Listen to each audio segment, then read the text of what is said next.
Alrighty. I think I remember vaguely what I was doing last time I was playing this. I actually haven't played since doing a live stream with Juan, and we were playing in the co-op game, which this is not.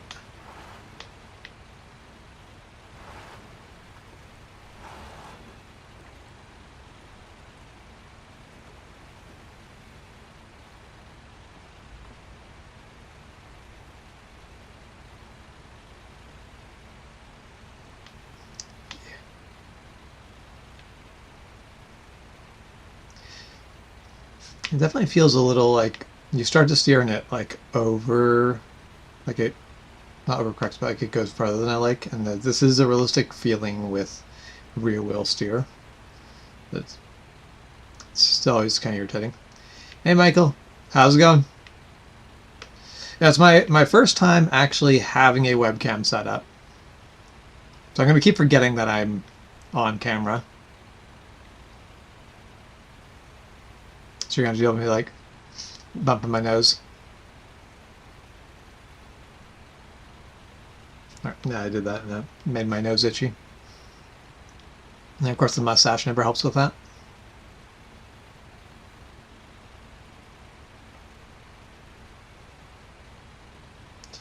One thing I do like about this truck though is it's slow.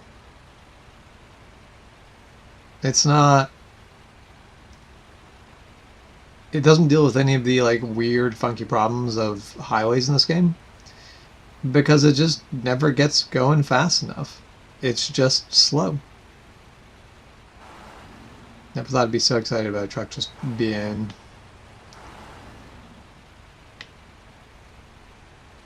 a bit lethargic.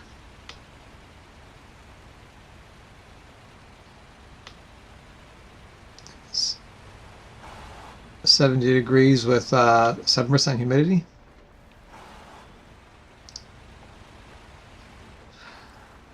The 7% humidity seems kind of low for any part of Texas. I mean, because I know some of Texas gets pretty low humidity, but like, whenever I'm in Texas, it always feels humid. Mind you, that is... I grew up in Manitoba. Manitoba was humid.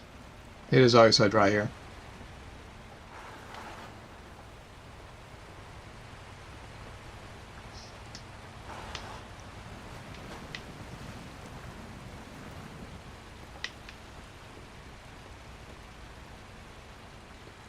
Well, you get up to what the other YouTubers want is your choice. So are you going to join me for some multiplayer at some point over the next 2 days here, Juan? I think I might do another live stream tomorrow morning. Morning is a little tenuous, but we'll see. Hey, Gato, how are you doing?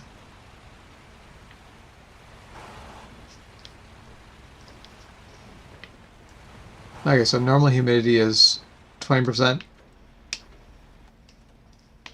Okay. Oh, don't tell me. Okay, there, yeah, there's a... Nope, I don't need a set. There.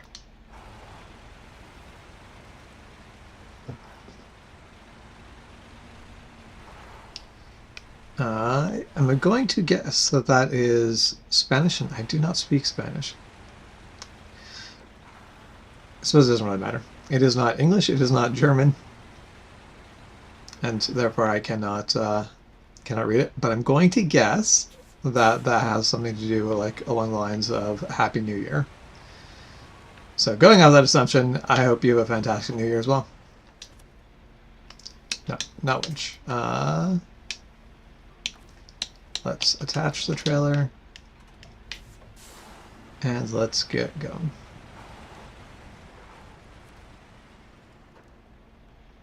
Okay, yes, perfect. Okay, so wooden planks go in the trailer. And now I am ready to rock and roll. Now I always avoid going around this way, but I've got a truck that can do it, so why don't we go for the horrible mucky way. I did not actually make this to shift into high.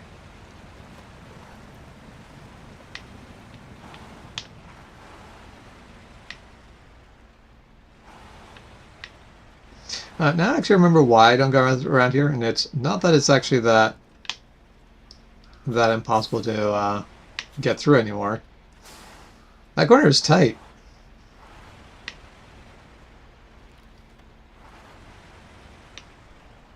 Yeah, just destroying all of the fence. This is fine. Yeah, that's... I have been in Houston quite a few times, usually when flying through, so I haven't been around a lot. But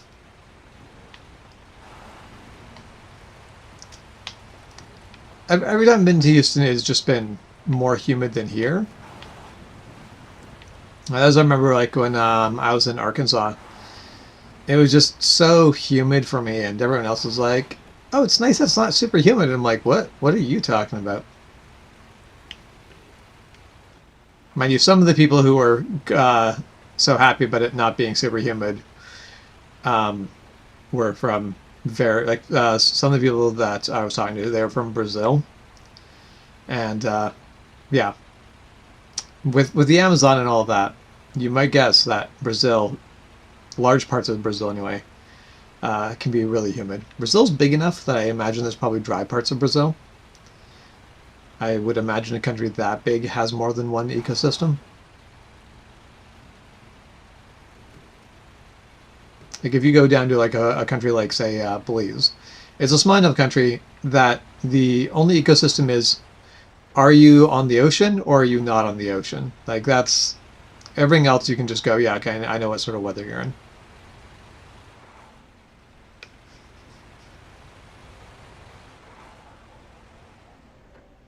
Heck, a province like PEI, you're going to have the same weather system over the entire country, not just the same ecosystem, but literally the same weather from one side of the island to the other because of the size of it.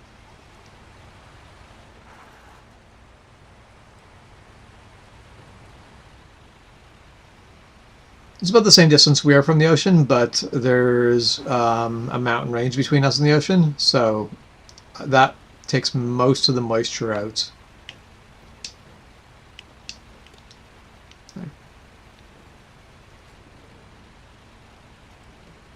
I've been playing a lot of X4, and it is really messing with my understanding of the controls.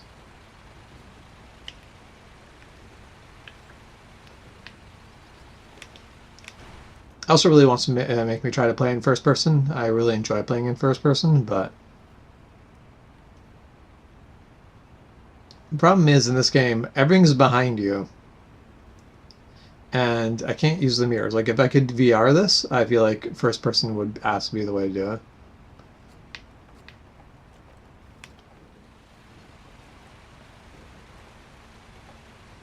I do feel like driving games and flight sim games, that's the best place for VR because the fact that you're not moving is normal. Like your brain can kind of normalize it because you can sort of lock yourself to the frame of reference of the cab and avoid the motion sickness of feeling like you're moving without your body actually moving. Or I guess with getting the visual input of moving without feeling that you're moving. So those are two different things. Importantly so.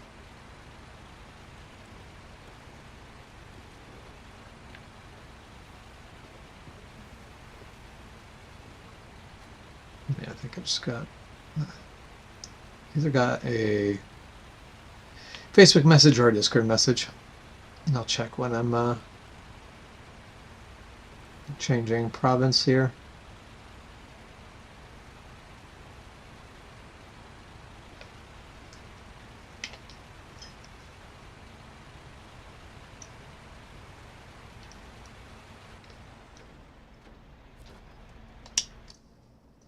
Okay.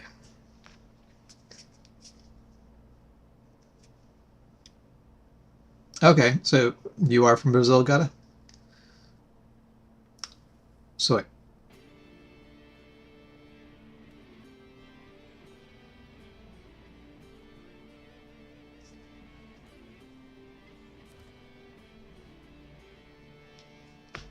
No, it's one text me. That's what it is.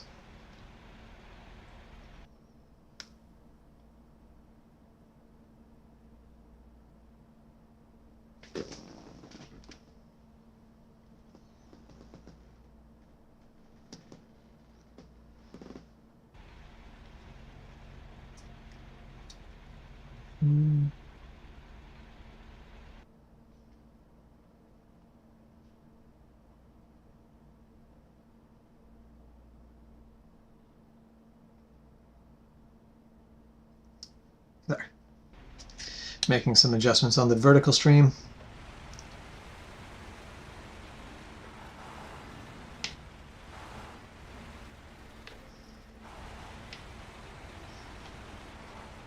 I will definitely make more adjustments as I kind of get a feel for how things are, but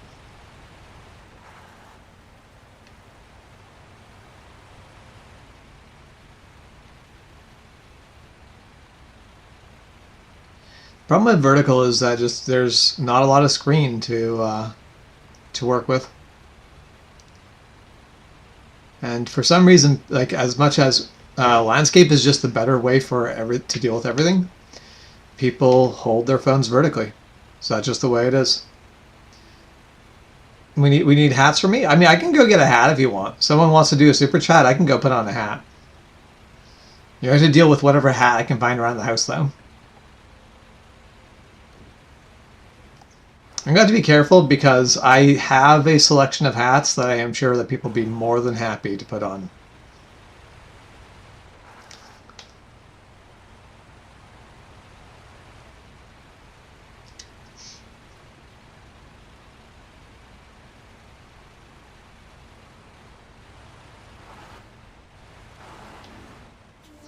Oh, right. I forgot about this.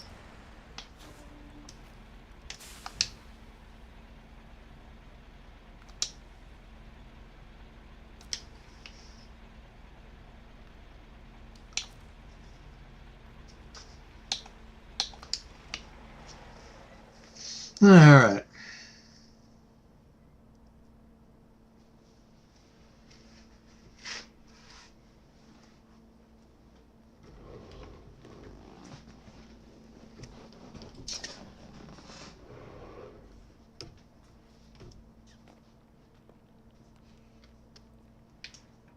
Obviously, this is how I will differentiate myself from all the other vertical streamers. I'm curious to see what it will, if basically there'll be a uptick of people in vertical with my face actually being up there now.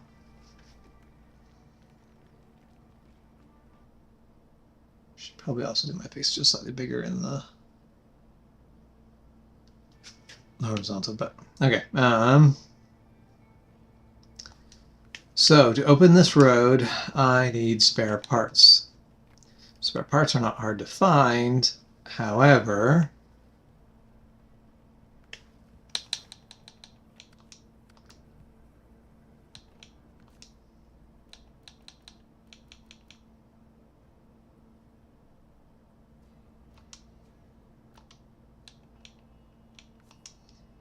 let's put a flatbed on this.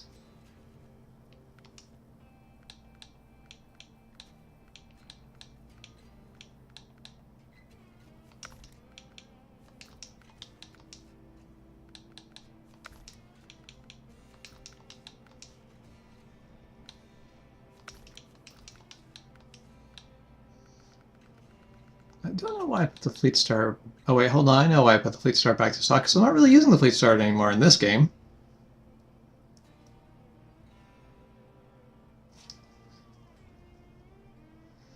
Well, I did say super chat for a hat.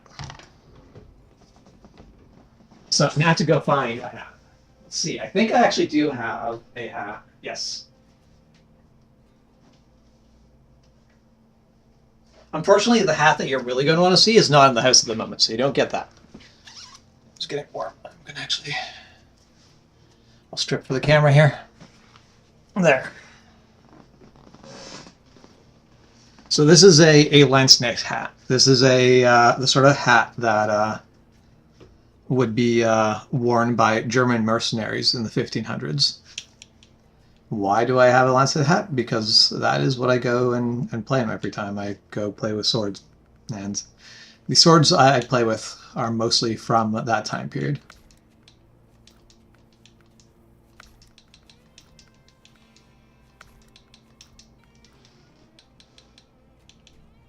So let's store that. Let's move over.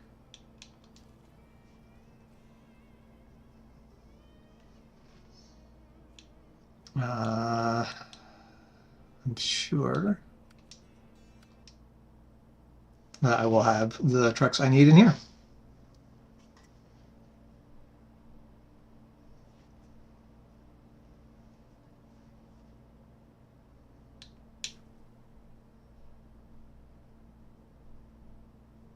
Oh no! See, I've got the hat we should get for Juan. I know exactly what hat Juan needs. Okay, so we're just going to empty out to this garage entirely because there isn't really much I need. Like I'm willing to just leave this section blank for now.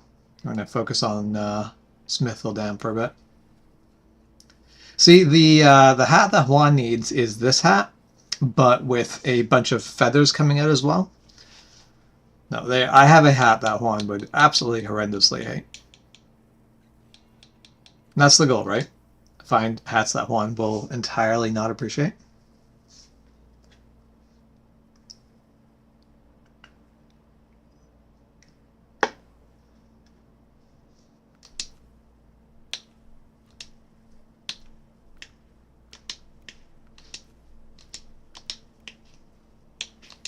Okay, let's go put a...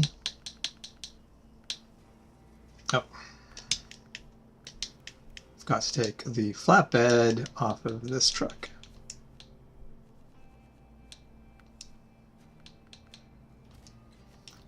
Say, sarcasm, I don't know what you're talking about there, LongHauler. I would never be sarcastic.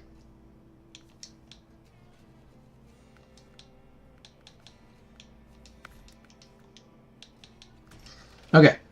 Oh, it's nighttime. We're not leaving at night. Morning. Perfect.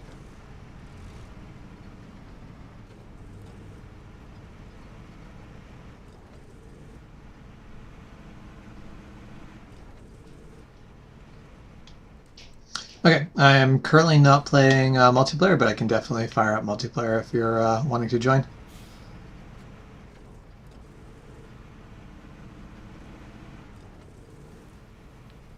Oh, let's stay on the road more than not. That'd be great.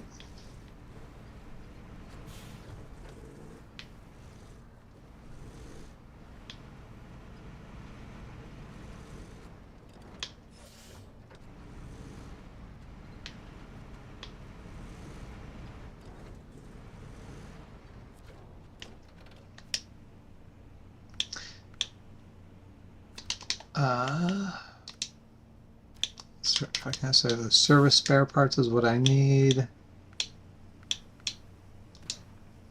Not on the loading platform, on the truck.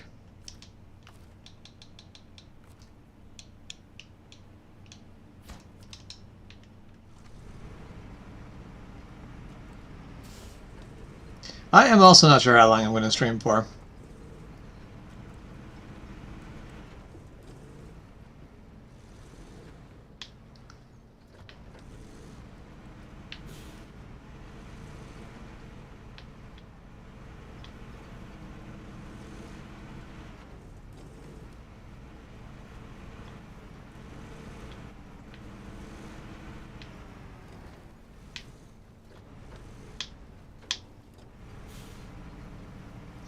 You're a bit paranoid running the trip that you're currently on?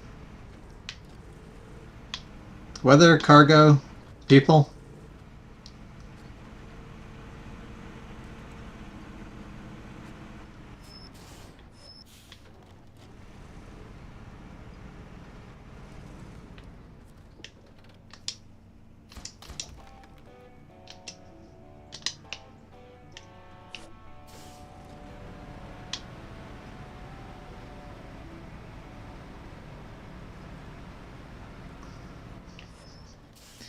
So Juan is doing false advertising in the chat. You're more than welcome to super chat for $5. It does not guarantee I will play any longer. Although, if I am getting super chats, I am likely to play for longer, so it's not.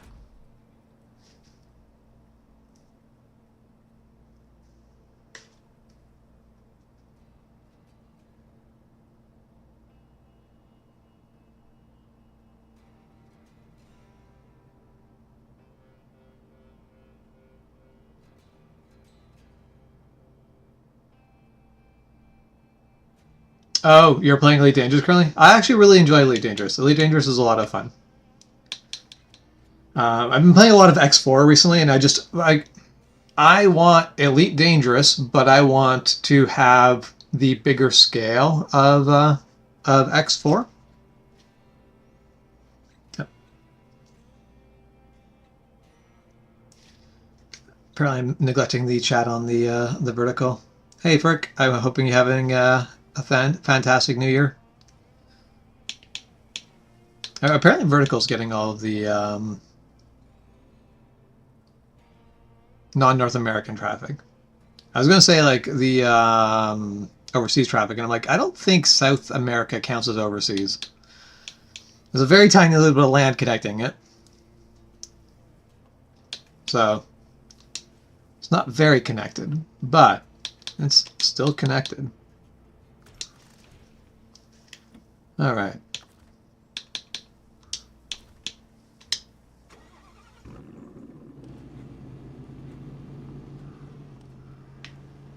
Yeah, my favorite thing to do in Elite Dangerous was just basically Space Trucker.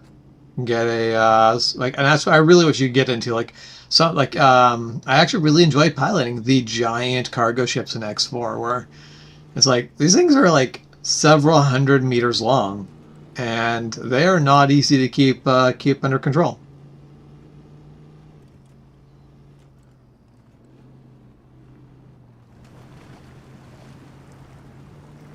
Oh, that is quite the puddle there.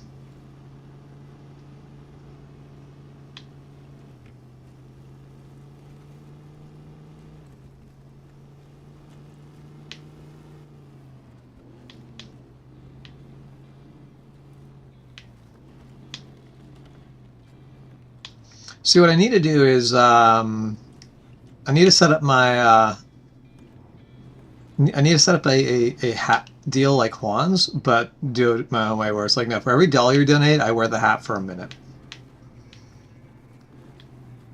Because that way, while yes, Michael's $1 super chat is completely valid, I only have to wear the hat for a minute that way.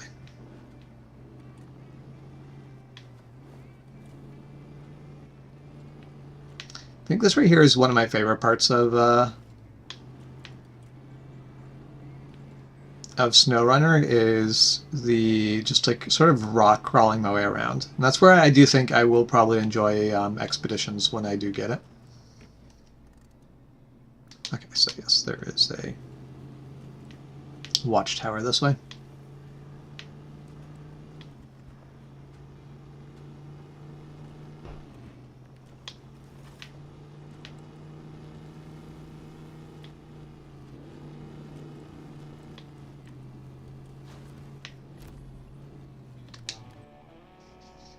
All right. Technically, when did I play Elite last? It was yesterday. But I definitely just... So I hopped in and just went, controls are not the way I remember. I would actually really, like... I want to get basically a throttle and a joystick setup. That would just be really, really handy. But okay, what am I doing? Okay, turn to main menu. So I'm gonna leave all the mods on, and hopefully it will just auto download the mods and not be an issue. Because I've got some odd mods in here, things that I'm testing out. At least one of them is just a goofy fun thing. But start co-op. create game, private. Yeah, okay, so all of that's correct. Let's launch in. Yes, I want hot ass. I want hotass, not hot ass. Slightly different things. Although I'm pretty sure the entire reason people pronounce it hotass is simply to avoid saying hot ass.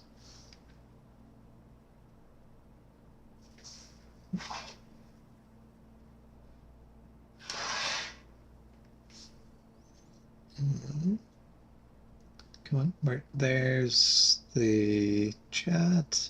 No, but I will need the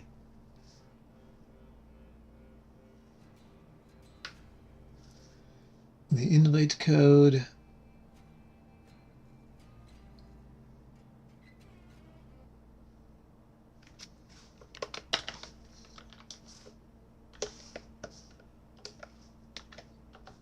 Okay.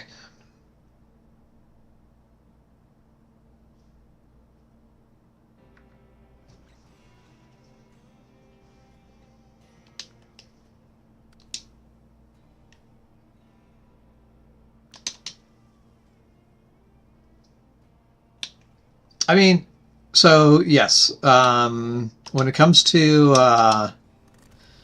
cargo spaceship, that's what you want, though. You want an ass like a apartment building. The last thing you need is for it to be like aerodynamically shaped. You are basically flying a housing complex, so it may as well look like it.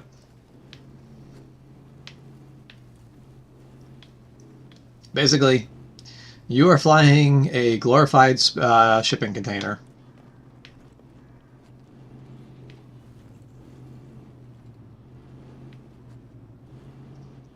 That is one thing. So I do feel like in space, there's an argument to be made for getting rid of square shipping containers. Because square, the code is in the Discord. Oh, that seems to be potentially deep. So let's not go that way.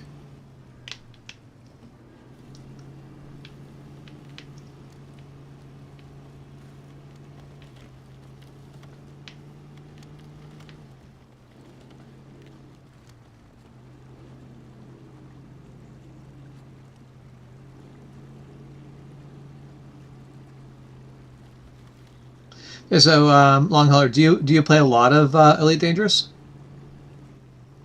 Because there's part of me that wants to get in and start really get dedicated enough to put in the time to get a carrier.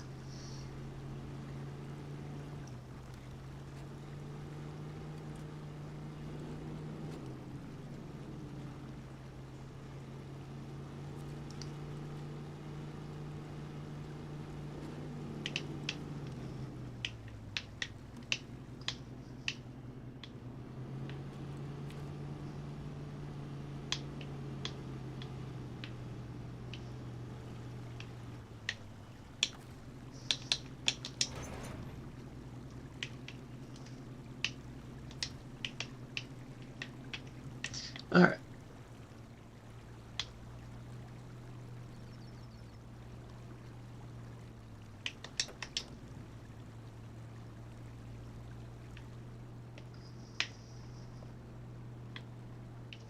Well, good thing there's a winch, or good thing there's a tree close by, because there's literally no way to move out of that.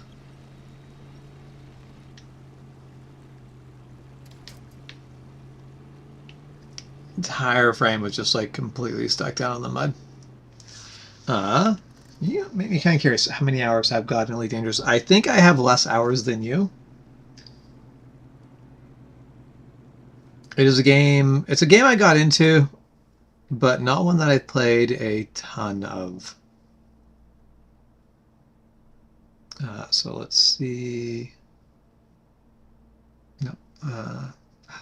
No. Making this harder on myself than I need. View profile.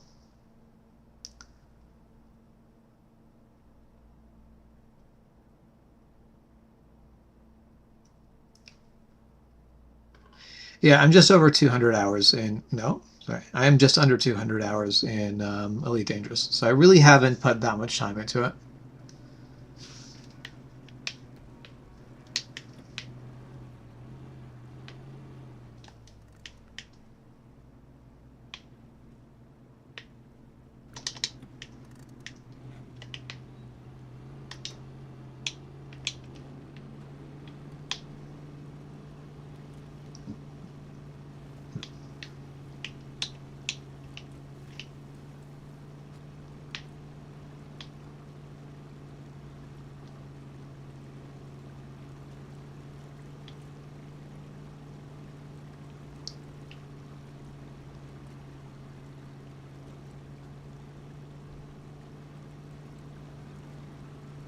Actually, that makes me curious. I'm feeling very curious today.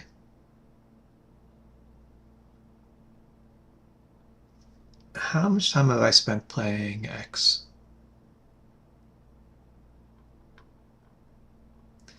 Yeah, so I have spent 81 hours playing X4. So I haven't spent very much time playing X4, and I have already almost half the time I spent in Elite Dangerous. So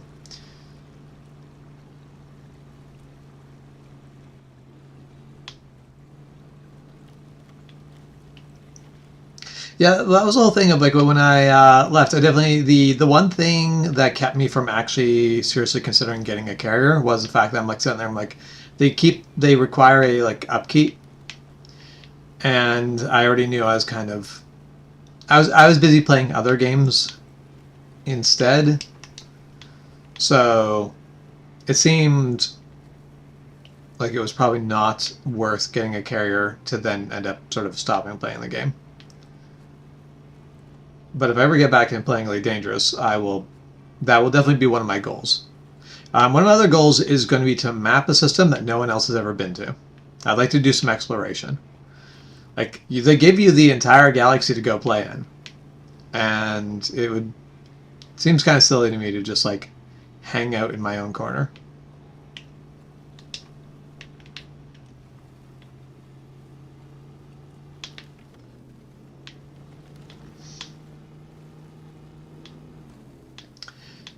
Yeah, it's only a couple hundred mil a year. But like you are correct. That is like the upkeep is not a particular overwhelming amount as long as you're still playing somewhat. Because it doesn't take a lot of heavy, like big cargo runs before you're like, all right, well, we've got what we need. But yeah, like the big thing I would love to see. So actually, now you might, because I know there is like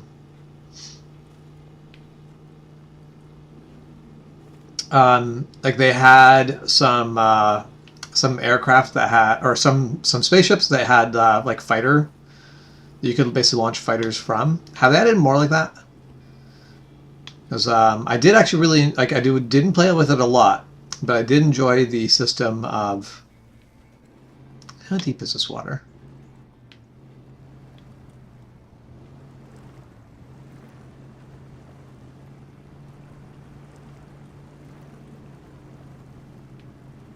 Deep enough to be a concern. That was that was deep.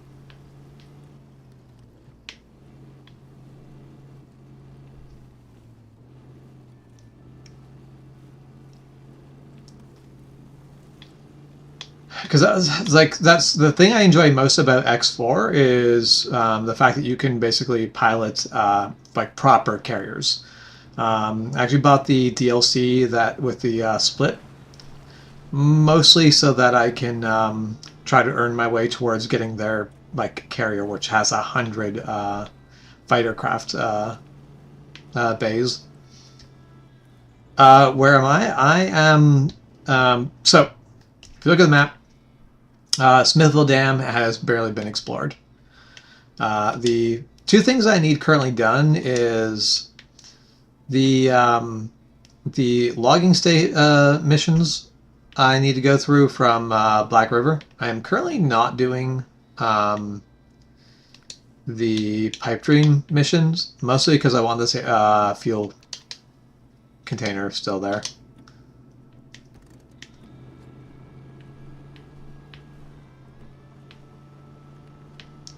But, so I'm currently exploring Smithville Dam just to get that area uncovered.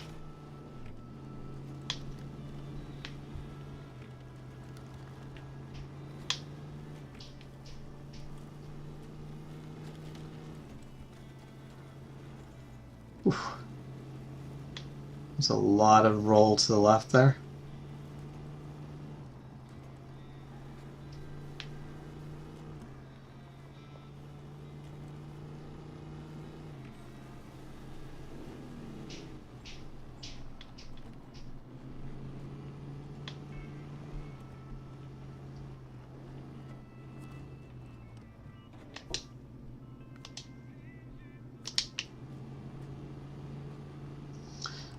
Sure, I'll take your money to deliver a trailer.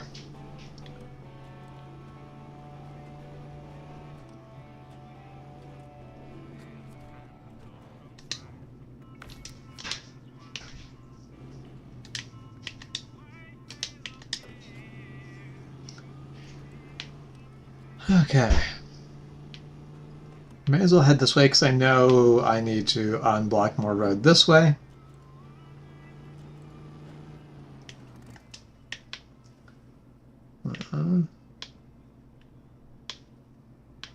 All right.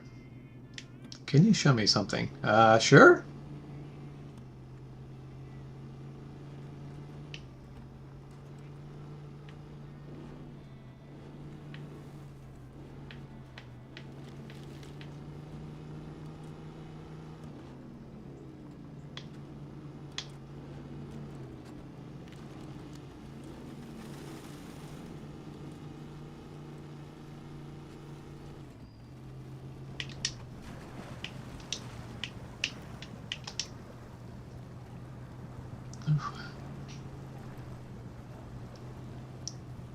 But it's quite deep here.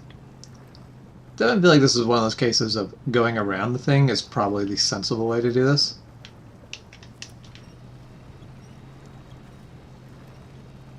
But what's the fun in that? It's like those mud pits that people go through, not because that's the good way to go through the area, but because they want to see if their vehicle can do it. There's actually a nice mud pit actually just up the hill from where I live. And occasionally I'm tempted to put my 4Runner through it, but if you're not willing to break a vehicle, don't mud run it. It's just it's a bad idea.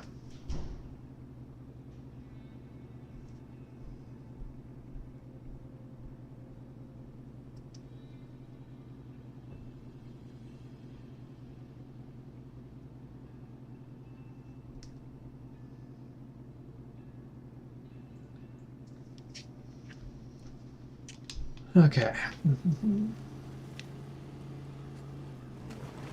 So where's Juan run off to? When is Juan going to tell us what his streaming plans for tonight are?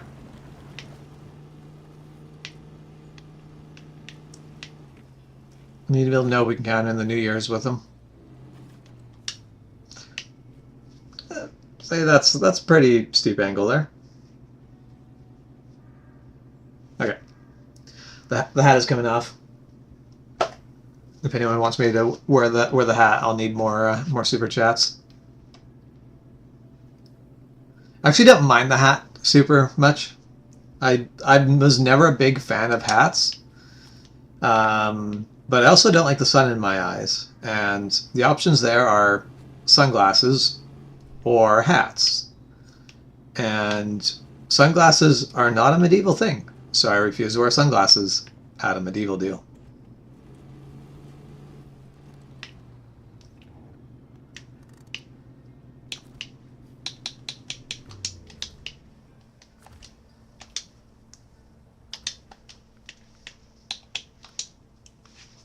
Still working on getting a ring set up.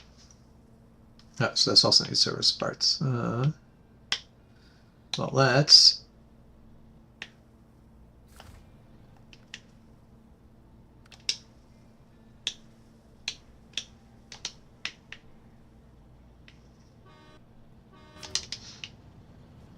No.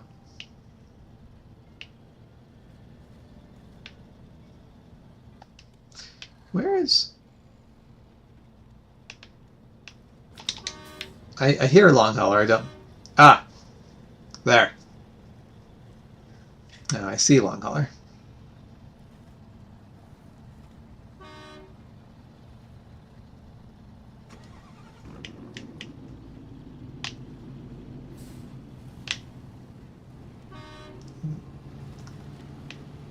There.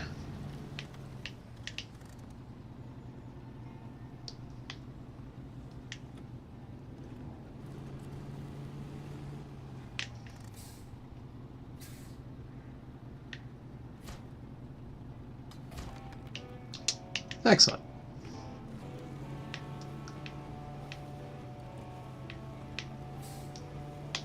Now this area is open. And I can explore to my heart's content. So I do really like this Forerunner, but it is a little bit rolly. Okay, wait for you at the house ahead. Okay. I can do that.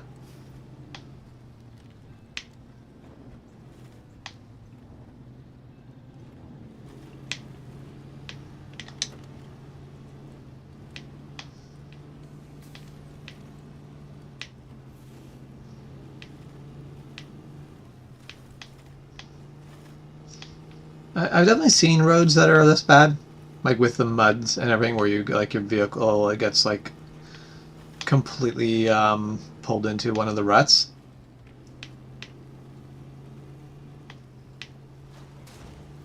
Oh,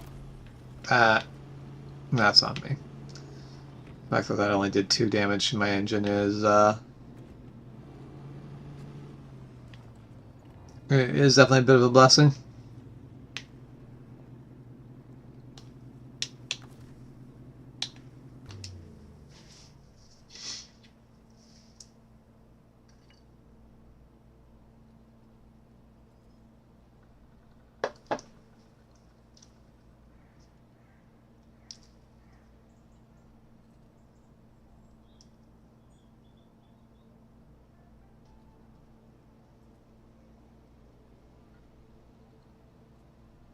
Sorry, all the highs responses from you are from a bot. Okay. Interesting.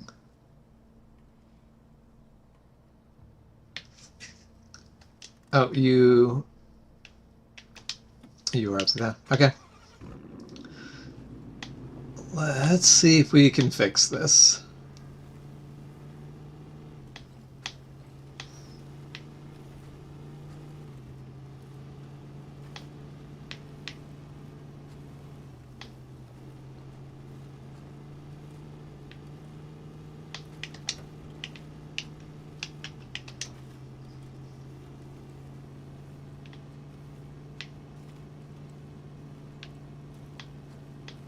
Hey, Connect Lover, how's it going?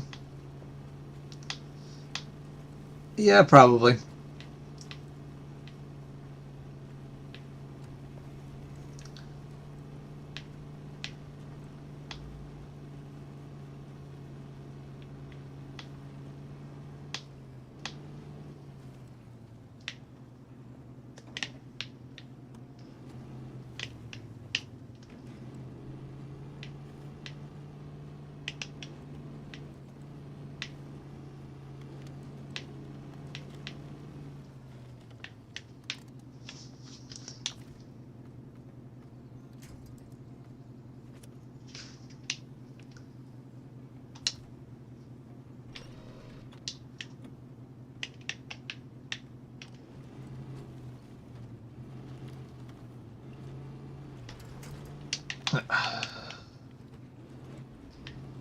Yeah, that is I can get the truck actually rolled pretty far.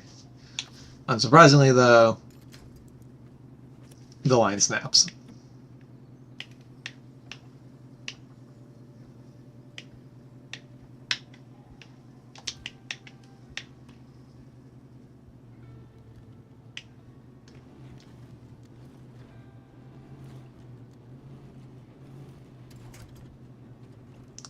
So close to.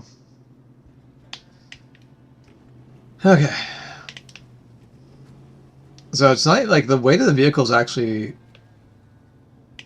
Okay, I'll try it again, and I'll try to hold it just like when we're just rolled you over to your side a little bit. So where you can basically start your engine.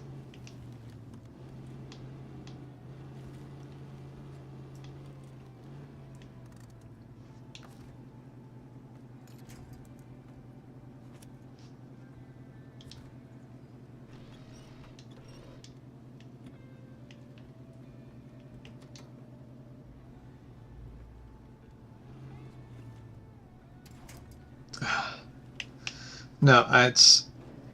I think I'm going to need something with a more heavy-duty winch.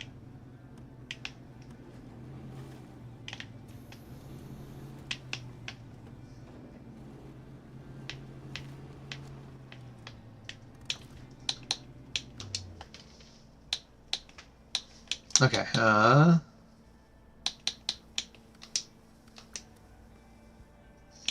mean, you can recover if you want.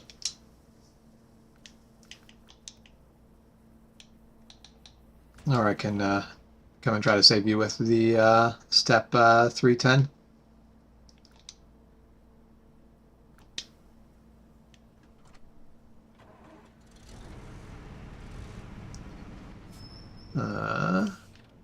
Just trying to think if there's a particular useful thing to bring down that way. Not sure.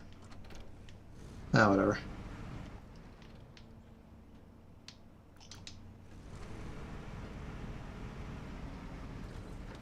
Okay. Step 310 is headed your way, because I think... Before I go all the way, let's just quickly loop back in. Let's make sure I have the biggest winch possible on this thing, because I think I've got the winch set up to do whatever I want.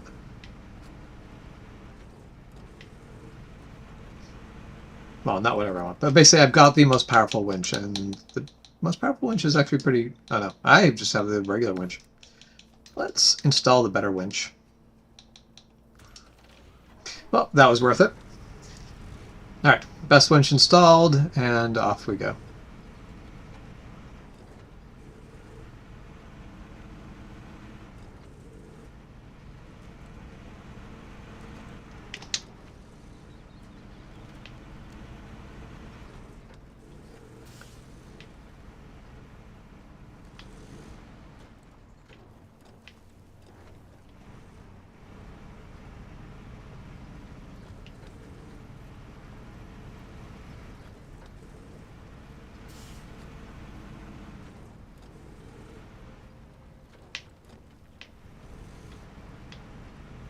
I'm not going to stop by the warehouse to grab stuff, but I can grab fuel from the gas station to load up my deck. I don't feel like I need weight, because like the 4Runner had enough weight to actually move that truck over just fine. What I was missing was a tow cable that was strong enough.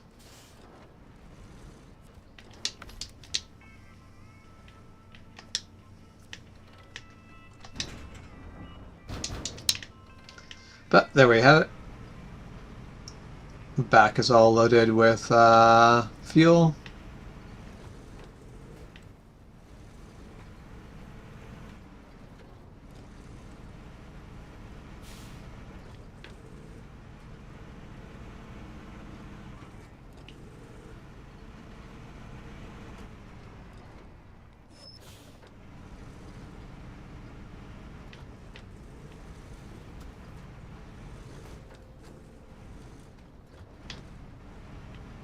Yeah, I definitely had the same thought. I'm like, you have a crane, so if you can get power to the crane, that will go a long way.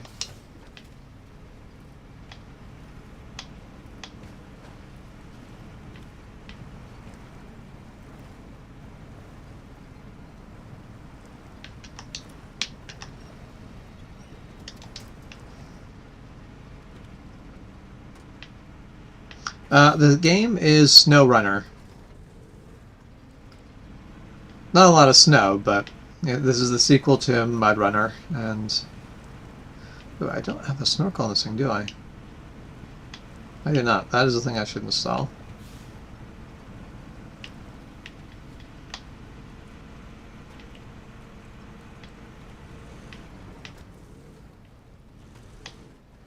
Alright, there we are.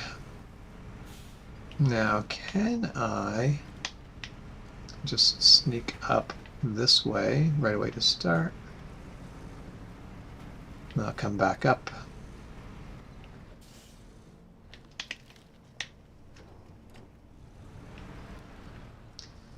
Camera is a bit of a fiddly thing here.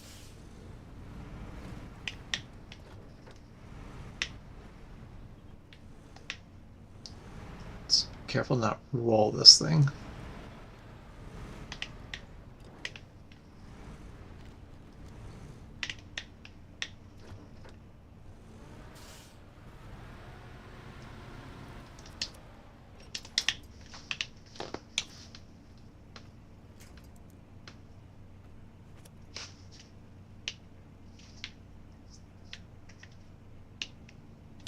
I mean, as fiddly as the camera might be, it could be a lot worse.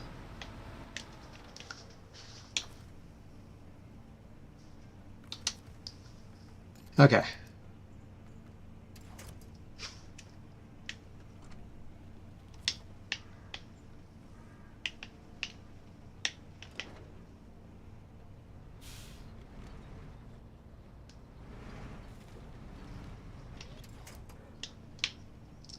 Ah, damn it.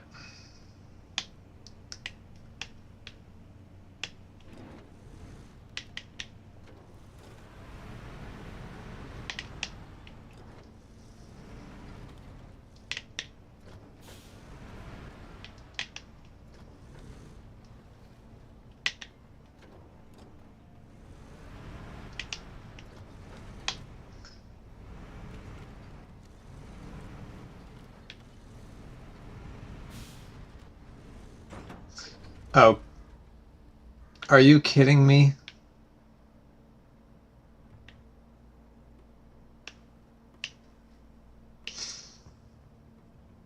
Well, damn it. If I get this out of the way. Yeah, actually, now that you mentioned that, I think I've run into that problem before where it will... Basically, when you start the engine, you basically lose the winch.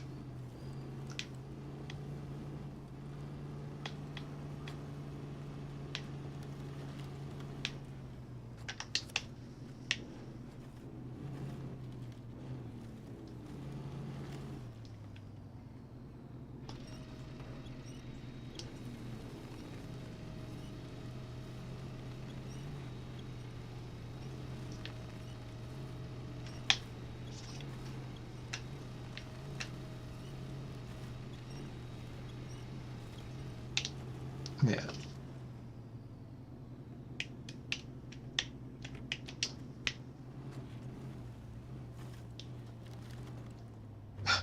Are you kidding me? Oh, that serves me right. However, because it is a scout, I at least can do this.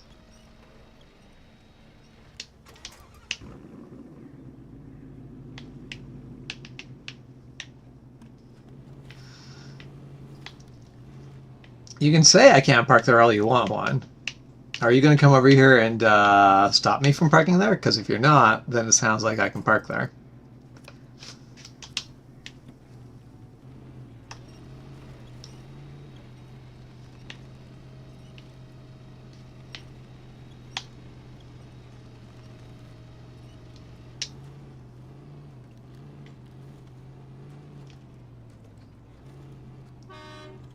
Alright. Are you good and stable? If I release the winch, you're... Actually, I guess I'll let you release the winch.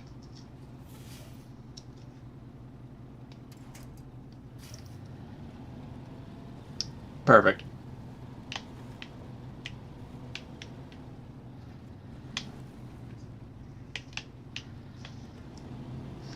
That is one of the biggest things that I do like about the Scouts is the fact that you can still use the winch after you have rolled the damn thing. However, the downside of the Scouts is they're small and weak, comparatively.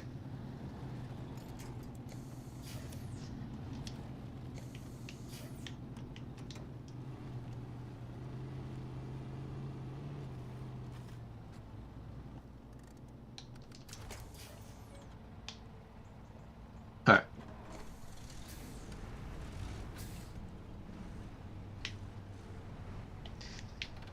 There, everything is successfully unstuck. Managed to get everything rolled over before we were done. But everything was successfully unstuck.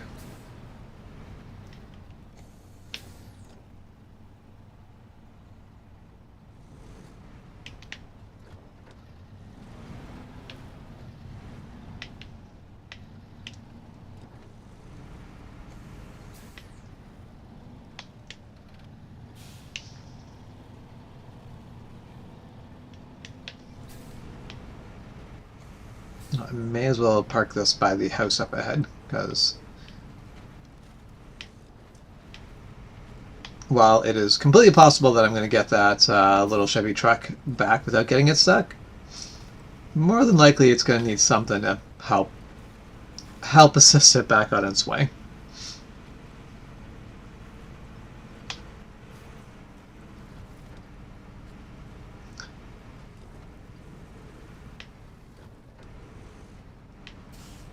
So eventually, one of these days, I will stream this game, and there will actually be snow.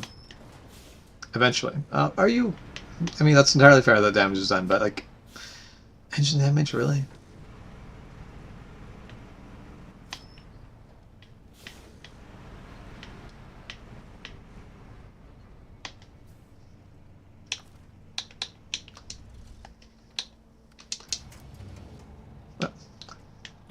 Sorry. I see what you're trying to do. But I've come back to claim my Forerunner.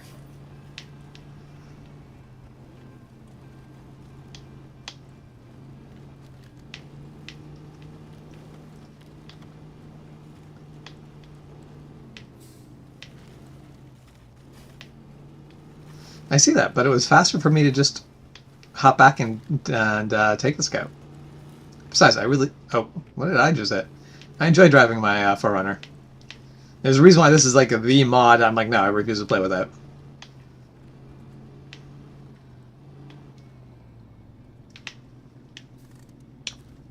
Okay. And I'm going to skip the night.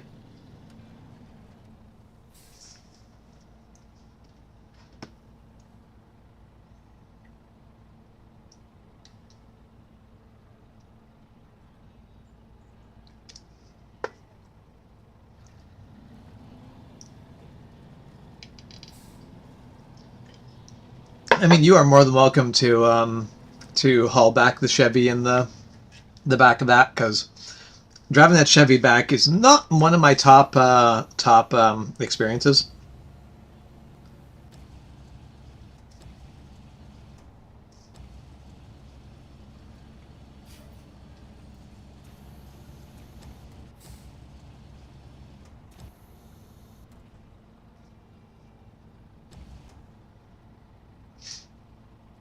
Very nice. Imagine getting your truck repoed, and someone basically comes and just lifts the whole thing up by the ceiling. Just like, nah. Not like that was actually really nicely dropped into the deck though. But I just love how like the tow hook just attaches to the ceiling. It's like, Cartoon logic. Just put a giant magnet on the end of it.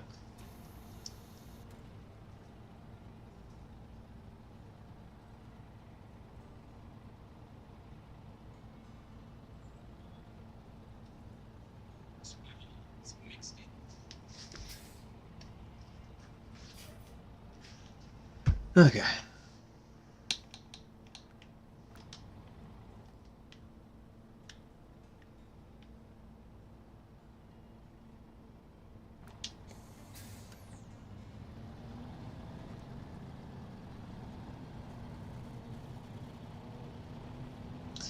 In Europe, they use a crane to a crane truck to do repo. It doesn't seem cost effective, but also like it would work just fine.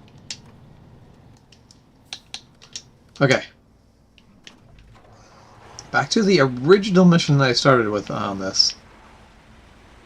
Delivering this to the damn farm.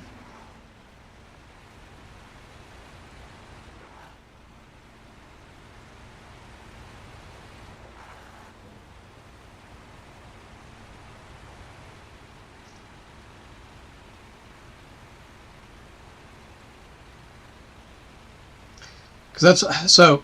I have seen places where people want to get a hot tub installed, but there isn't enough space between the houses. Like, there's no way into the space they want the hot tub installed, so they like get it craned in. But I know that most of the time, just getting the hot tub craned in over a house costs the same amount as a hot tub, and hot tubs are not cheap.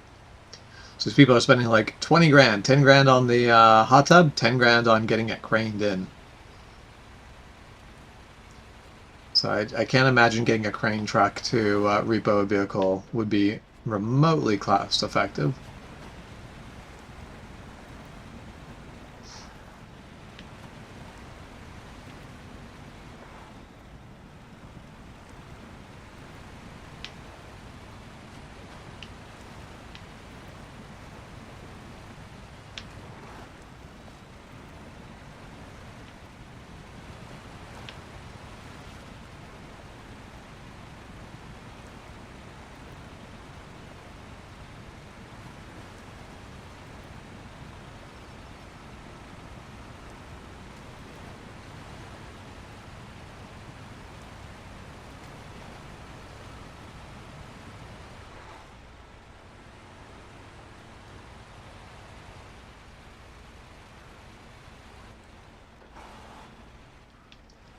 Is this a mission or is this where things get dropped off? I can't remember. Could probably make this easier on myself and be tracking that mission.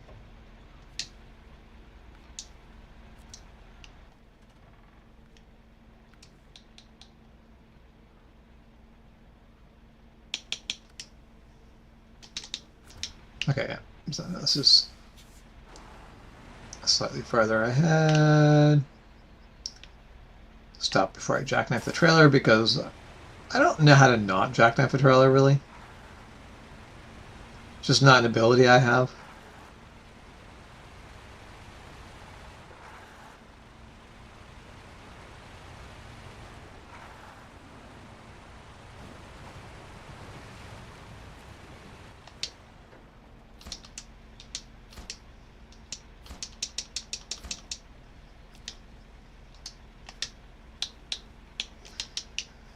Okay, so that's done. Now all I have to do is bring the fuel out here.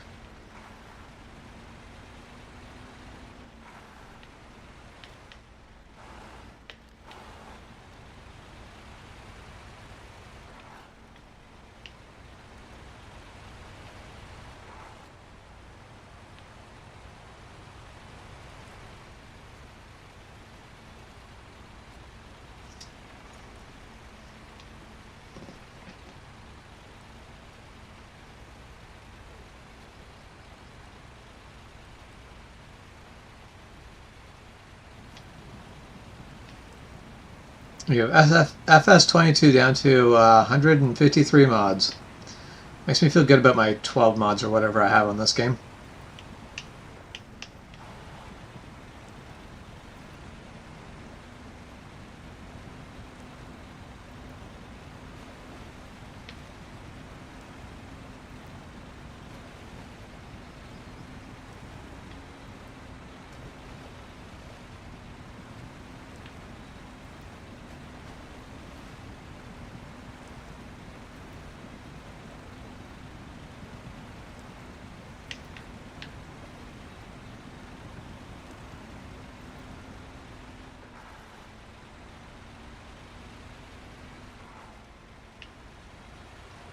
Yes. Why won't more people join your game?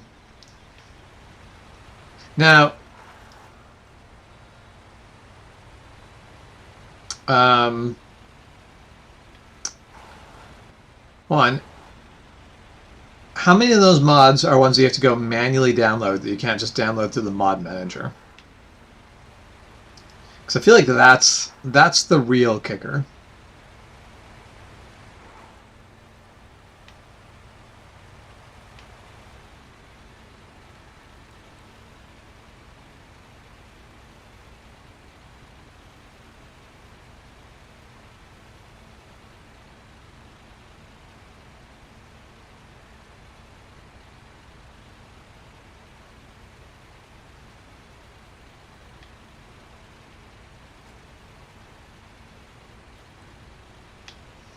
Okay, yeah, you have made it easy. At least you haven't made it as big of a problem as it could be.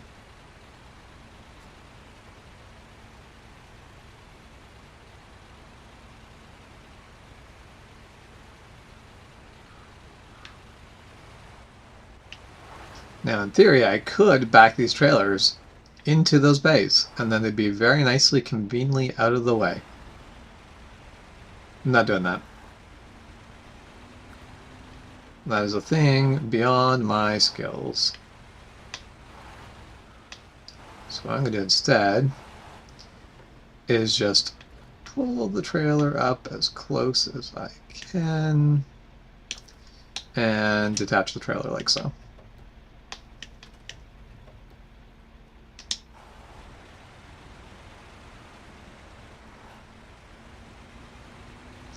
Yeah, I actually haven't collected the truck here, but I'm going to do that at some point soon. And I will try to use it, but that is a bit of a more challenging,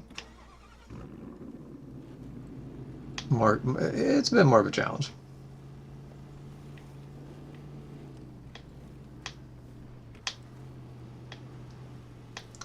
See, the mud is nice and shallow over here already.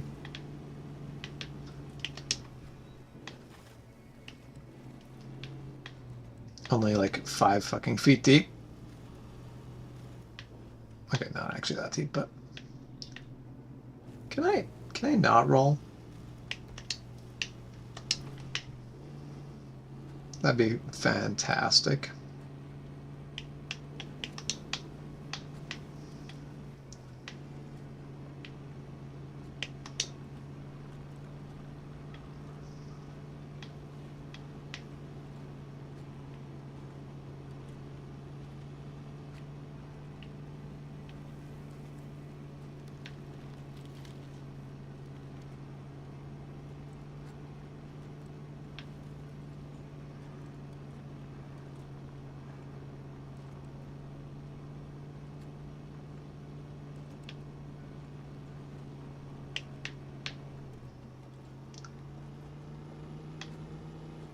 Okay.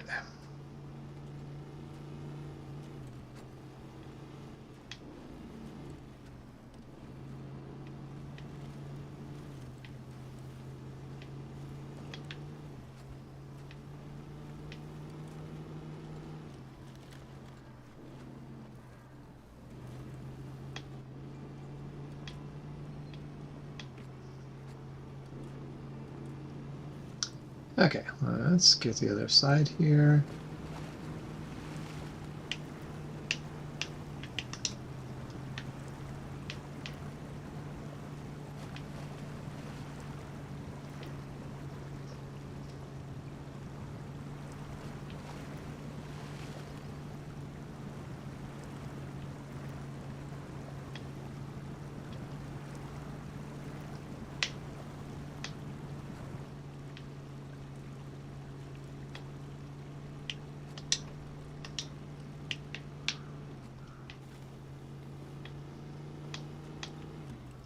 Yeah, I have to admit, if I lived here, I I feel like I would I'd be complaining about the state of the roads.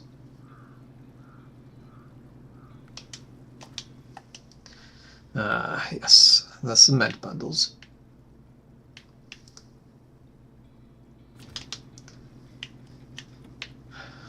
I don't have anything currently. I do not have a truck that can haul them currently, and I do not have a truck with a crane on it currently, so those are going to wait.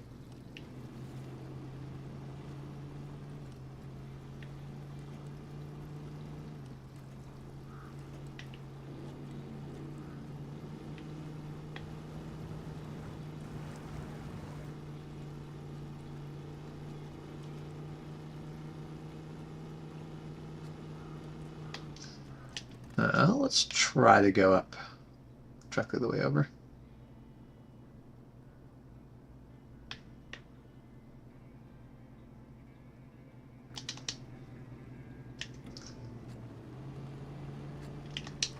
I'll go 4x4 immediately because I just feel like this is not a two-wheel drive portion.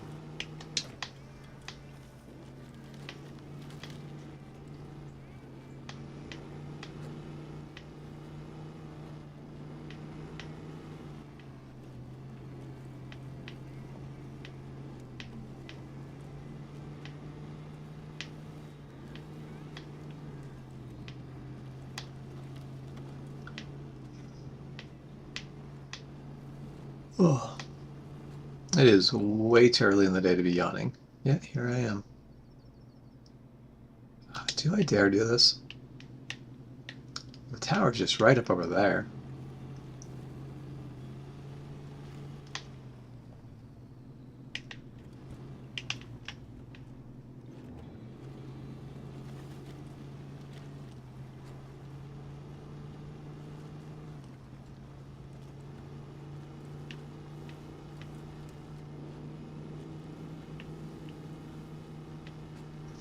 I think this might actually be the best way to get to this one, because I've gotten this tower the other way before, and I think this is the preferred way.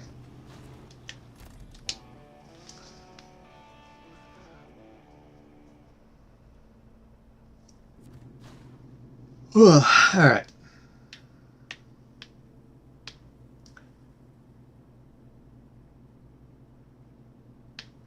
So I think I'll probably grab these things over here. I will not try to haul out the International Transstar with a Scout. The Lucky Fisherman I might do, though. Sure, but I'll probably come up this way and grab the upgrade.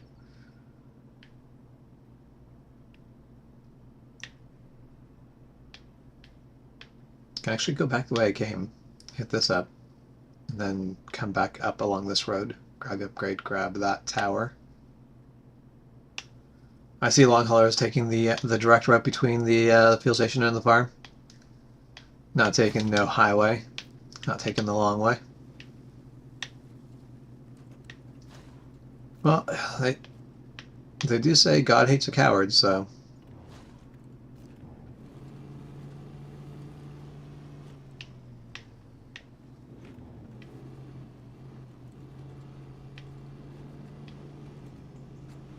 It's almost like I know what I'm doing.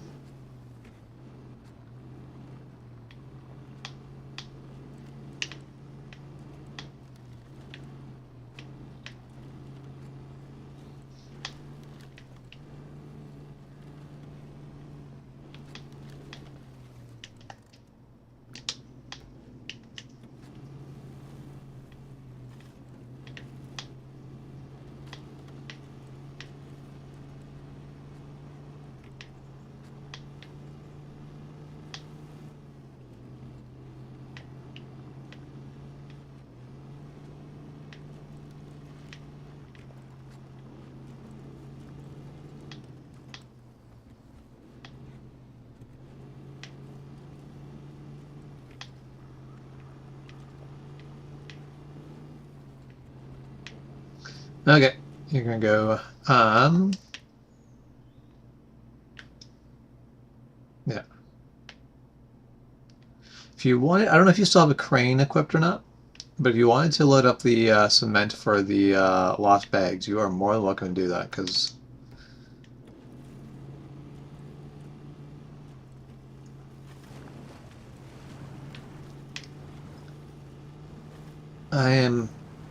I'm completely capable of grabbing a crane and doing it myself later. But if you happen to be in the area with a crane,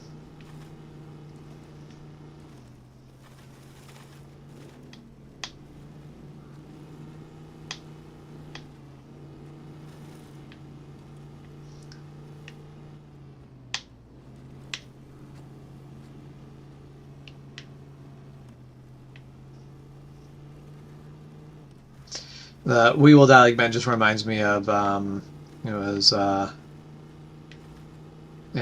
simulated war scenario. On the one side, kind of had the whole like we will die heroes sort of speech, and the other side was like listening, and then was like, all right, we'll do our own motivational speech. And the motivational speech was more or less they're going to die like heroes, and we're going to help them. We will help them die valiantly.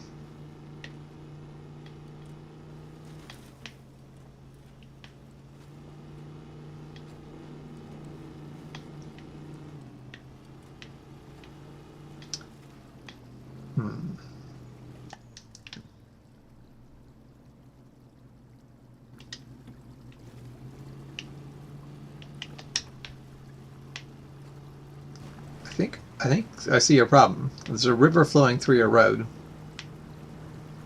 Maybe next time try to build the road not through the river?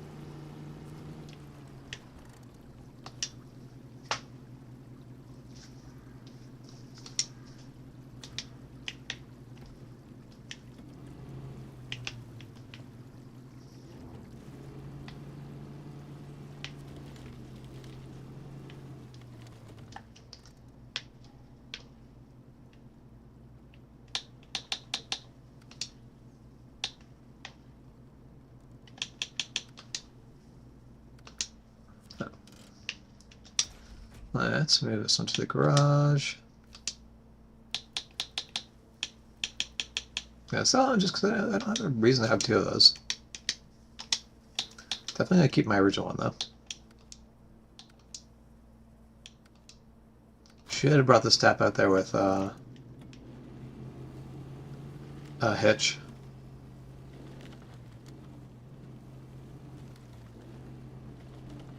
Oh, 53 subscribers in one day is pretty massive. Like until you get into the hundreds of thousands of subscribers, I feel like that's never nothing.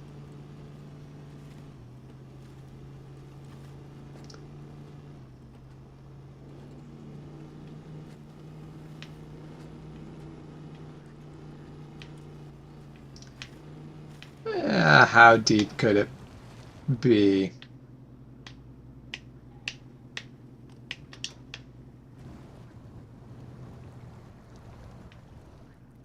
I think this might just be too deep.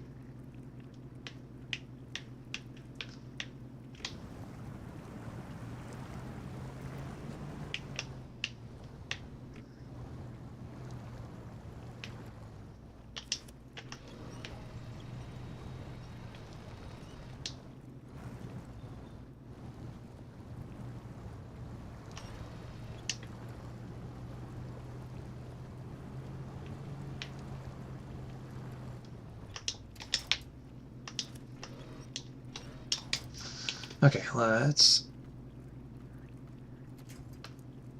There.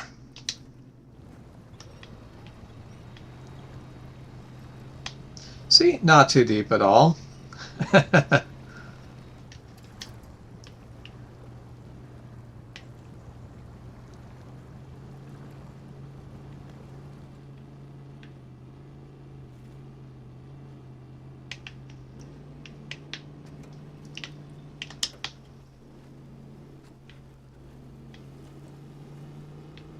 Now, compared to that, this just looks like a puddle.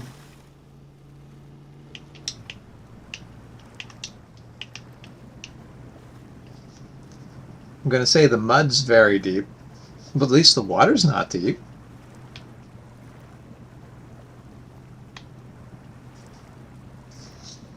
So on off the top, do you have any clue what the biggest subscriber gain has been on this channel?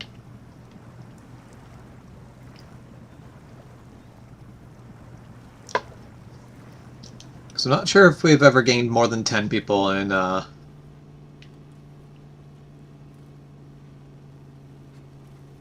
sure if we've ever gained more than 10 people in a stream, or even in a day. 100%. Yes, I'm subscribed. Excellent.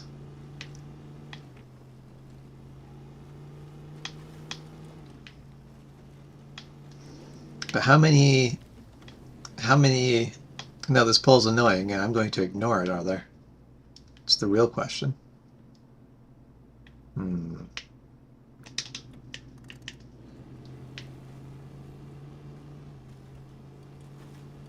It could head north here. That's the sensible thing to do, but I'm not going to do that.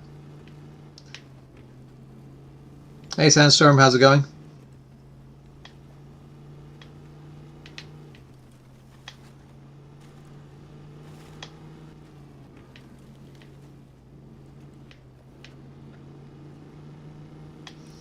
So I will only refer to you as Epic Sandstorm if another Sandstorm arrives. So I feel like we don't need to differentiate you between you and a regular Sandstorm, considering there's only one Sandstorm at the moment.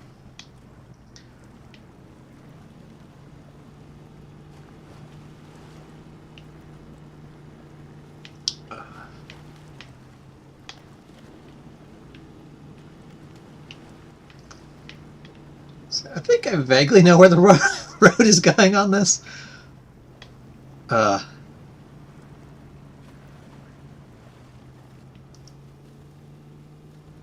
man.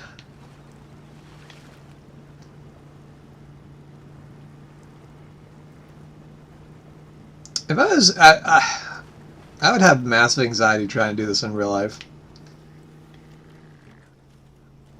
Because like any moment you just do the wrong thing and you're going to be stuck. And I don't know who you're calling to save you if you're stuck in this.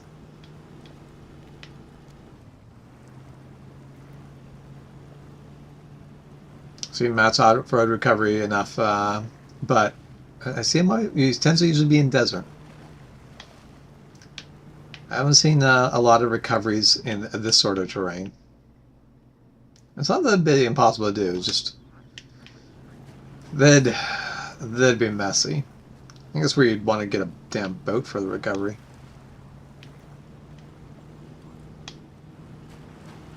That's a pretty impressive one-day haul, no matter what sort of black magic was being used to do it. Very nice there, LongHauler.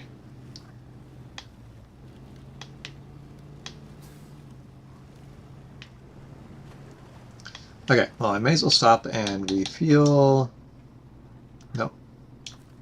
Not recover, refuel. There. I do look forward to trying the Transtar, but I also have some skepticism of its usefulness around this map.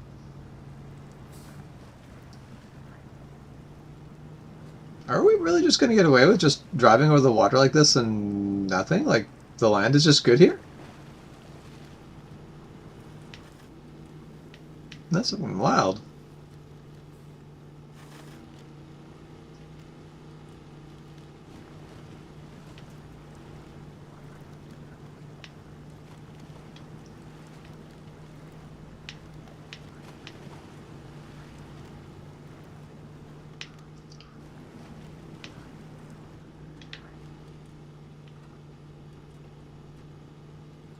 I am surprised at how well I'm moving over this.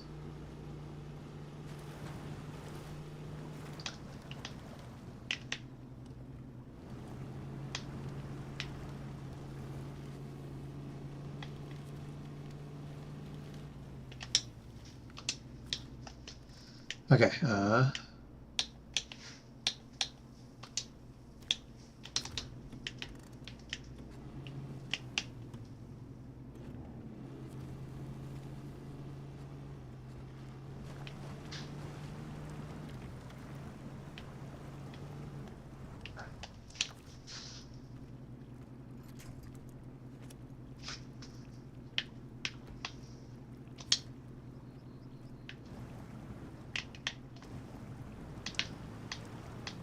I may have made mistakes.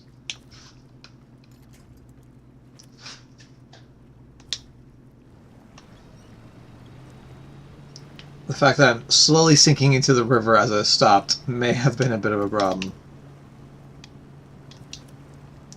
But if I don't have to stop and I can just quick winch, which is a ridiculous idea. Like I do feel like you should have to stop before you can winch.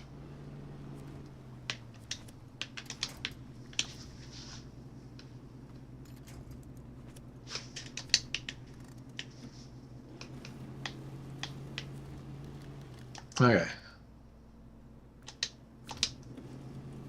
Let's see if we can go catch up with LongHauler.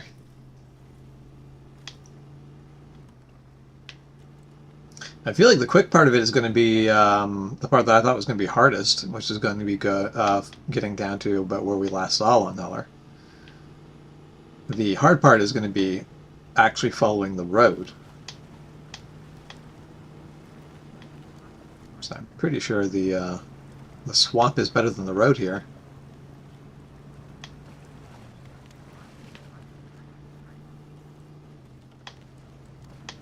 I mean, I can park there. I definitely think I cannot park there. If I park in the swamp, I am just going to basically get bogged down and lose the truck. Might be able to drive through the lake pretty good, but parking in the lake seemed like it was a bad idea. I am not keen to try to repeat. I do appreciate the fact that like the pull of the winch cable is relatively correct, but at the same time, it is also highly annoying.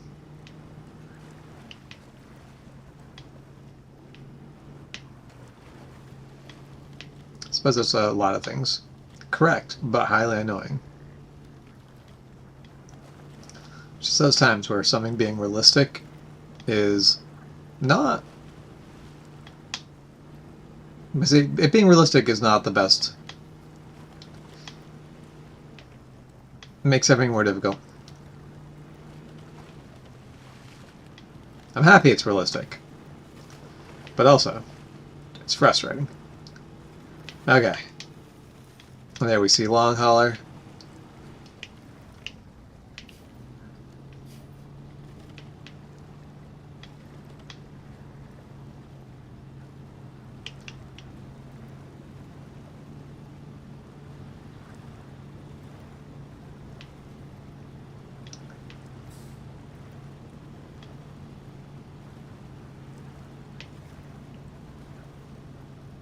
No, I was correct. The fast part of it was the river, or for some reason.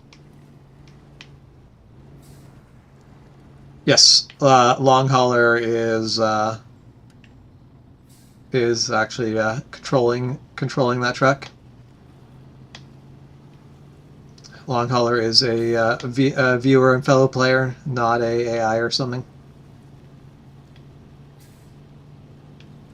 So we are currently towing. Basically, we got 4 vehicles on the move at the moment.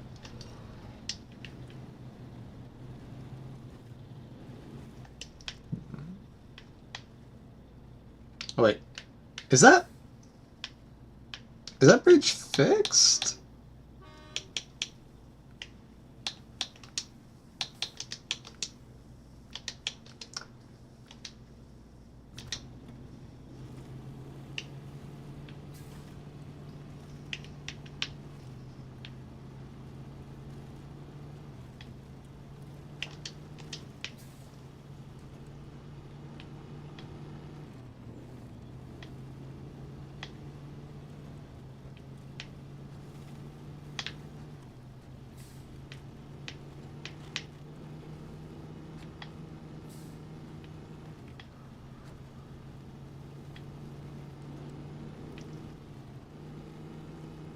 Alright, thank you, LongHauler.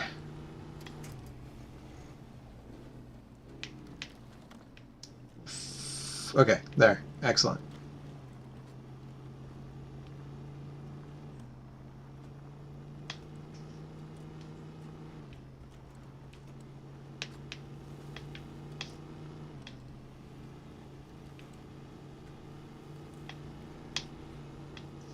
Oof. Come on, we can make it on the road. I believe in me. There. We did it. Oh, you need fuel? I can get you fuel from the Forerunner here.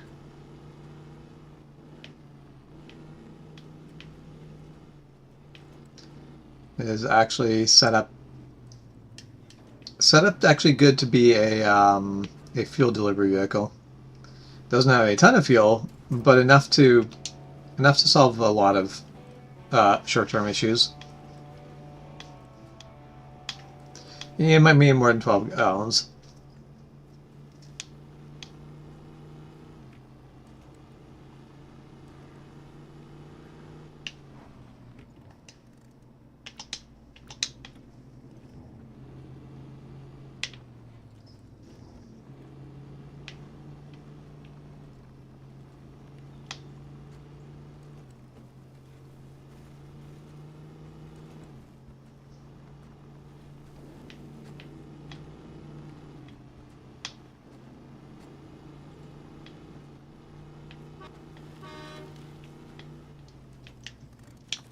Okay.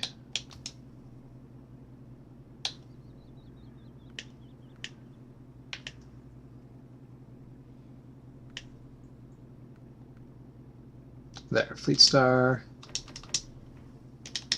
There, you are good to go on fuel.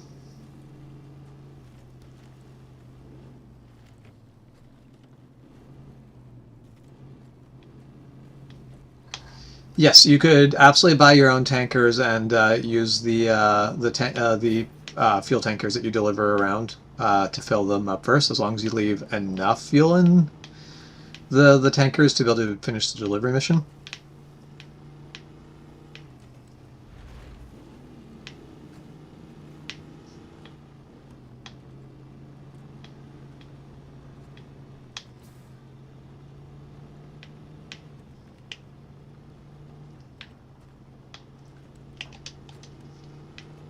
Okay.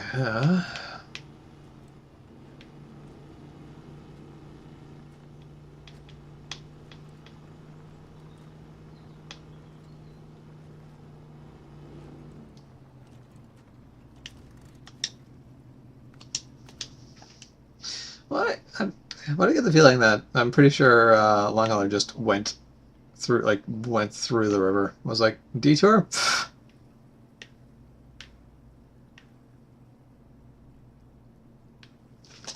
I'd say I could be wrong, but I'm pretty sure I can't be wrong on that. I'm pretty sure that is correct.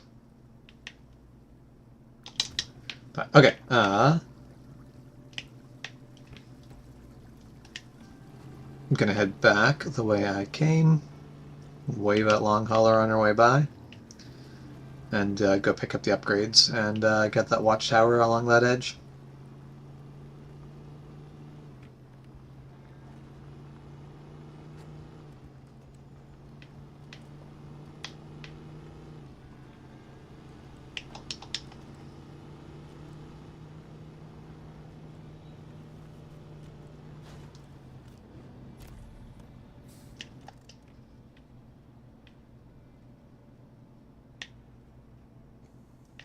Where are you going? LongHauler's going on an adventure. I won't question it. I'm curious as to where LongHauler's going. I won't question where he's going.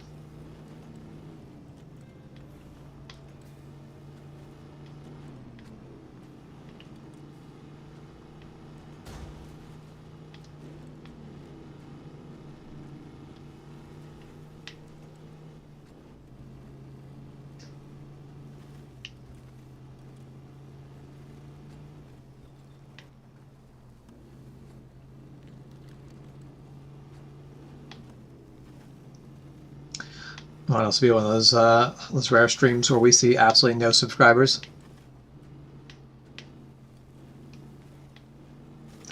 We need to get back to doing multiplayer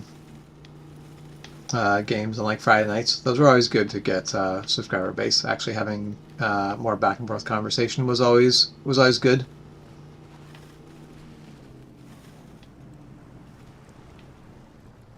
You are correct. I might actually learn something about a question.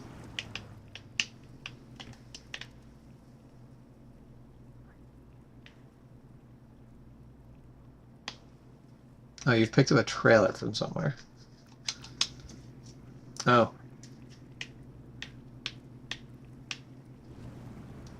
So, well, it's a good thing I'm immune to learning.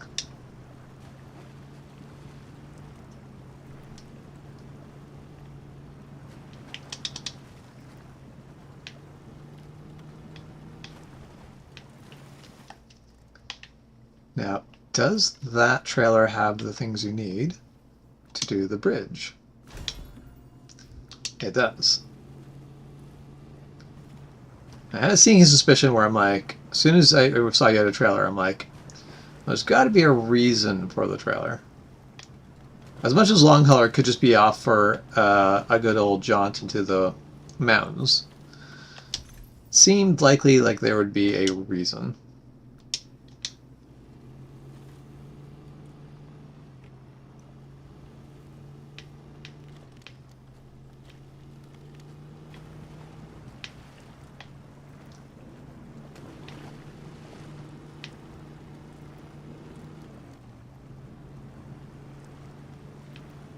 Aha.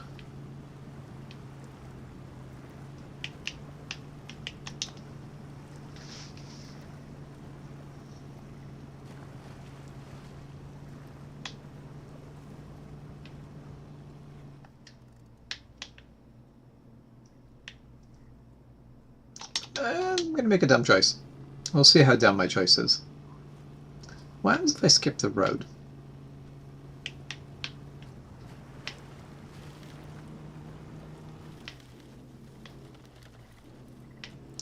Because I know how this goes if I go on the road.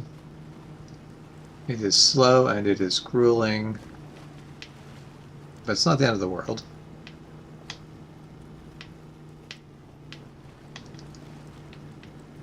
So far, just ignoring the road is actually pretty quick. That always kind of bugs me because, like, realistically, if you were just like, screw the road, we don't need roads where we're going in this, that's a recipe to end up really, really stuck in a bog. Usually, the road is where the road is for a reason. Yeah, it might be really muddy and rutted out, and sometimes going around it is better. But very rarely are you better off to just be like, screw the road.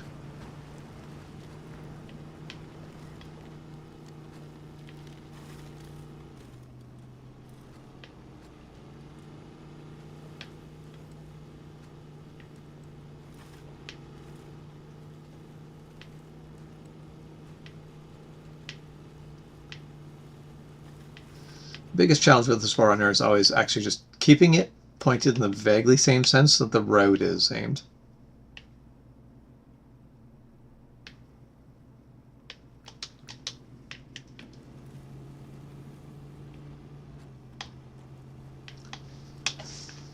Ugh.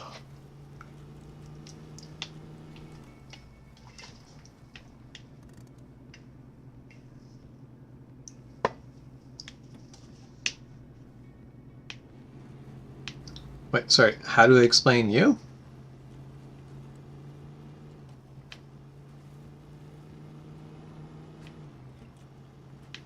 In what sense do we need to explain you? What's the conundrum we must explain away?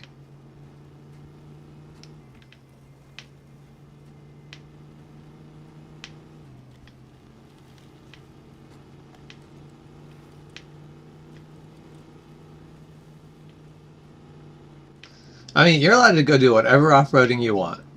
Just, in real life, if you just go off-roading through a swamp without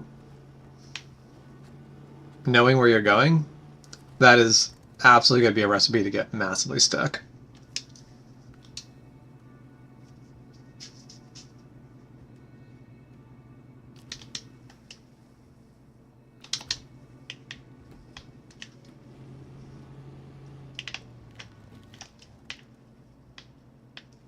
Okay.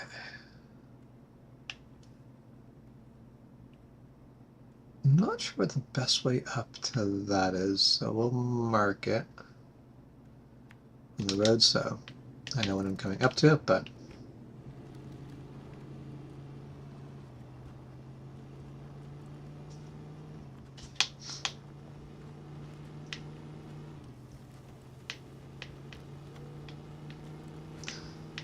Because like if you just go off-roading through a swamp, you're very quickly going to find a lot of puddles deeper than the whatever vehicle you're driving. That's like the bogs in Scotland.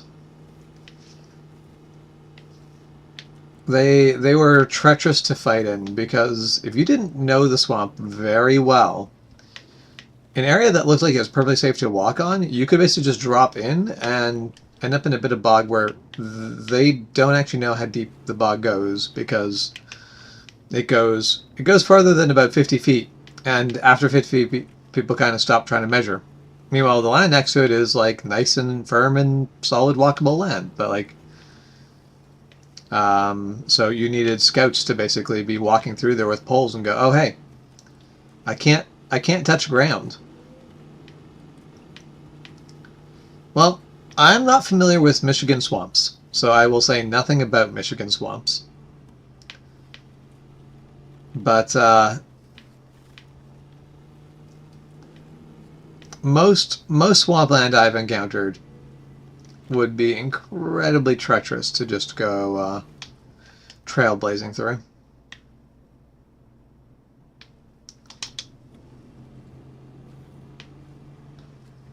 I know the swamplands out in Manitoba were not nearly as bad as like Scotland bog, but it was a case of like when they were building roads through there in the late 1800s.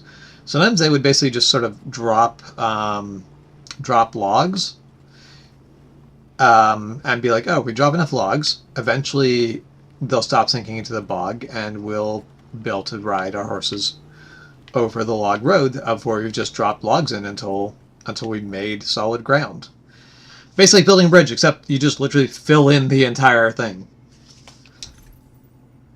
There were certain points where they just sort of gave up and went, the swamp's hungry here, and we can't seem to feed it enough logs for it to stop just taking more logs. So we're going to stop that.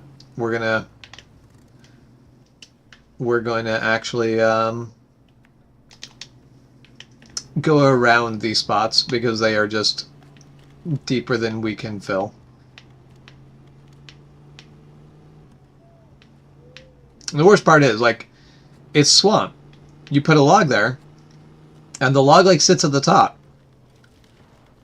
So you're like, yeah, we're making progress. But whenever you put weight on it, the logs sink down. And so they had log there. There was log, technically a log road.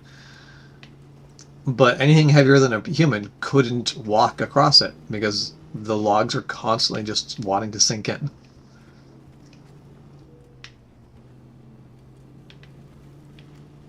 And it would be fine potentially for a while because you can, like, if you link a bunch of logs together, like chain them together and get a horse to walk across it, that'll be fine because the logs kind of float.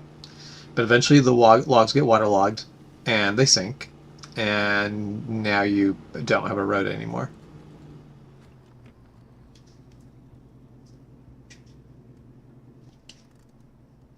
I would love to actually visit some old log roads.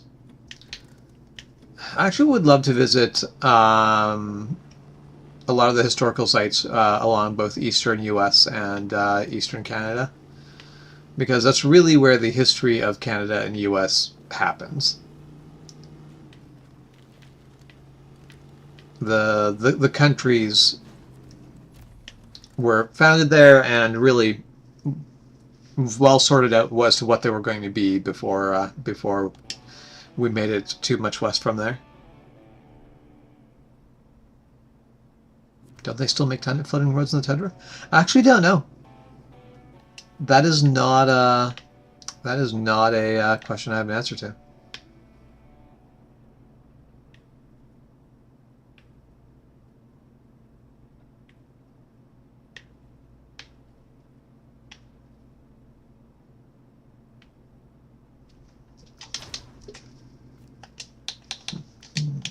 Okay, let's see how much fuel I have left.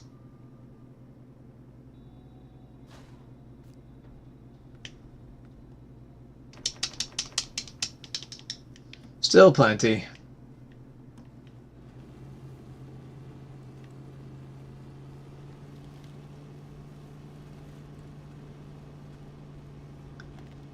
Backing up in the dark when off-roading sucks. It's not a thing I've had to do a lot of times. But the few times I've had to do it, it just sucked. It very thoroughly sucked.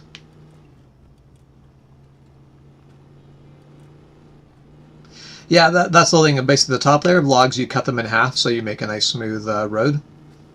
Because otherwise you would have horses rolling ankles, and a rolled ankle on the horse is a death sentence for the horse, and kind of kills your Pony Express. You can do me a favor, but you need my help to do it. Okay, what do you need me to do? I'm kind of curious if they're still making floating roads today. I wonder what they're using to make it.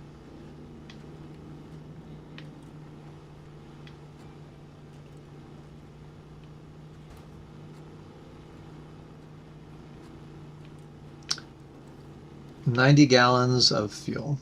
What's that in sensible units?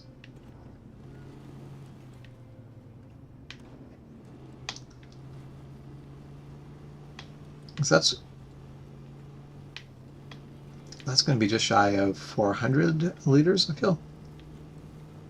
I can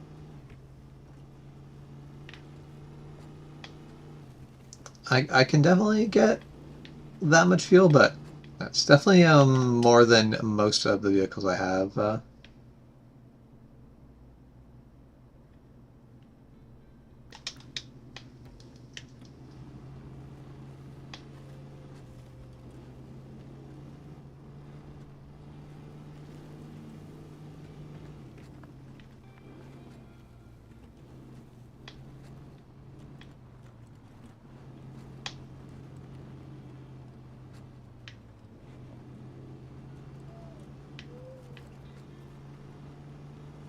Wait, Michigan used to be Canadian?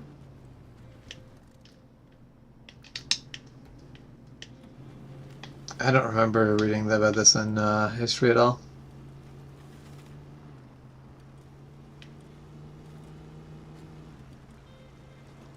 I'm trying to remember what I remember of the border shifting.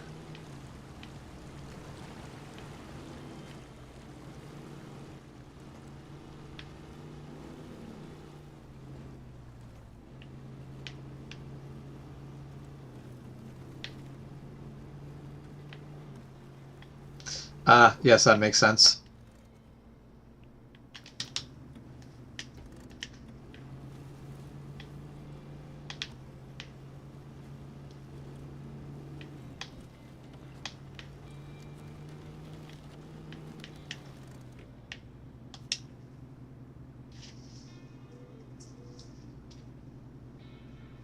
Okay, wait, Western Star. 2964. Da-da-da.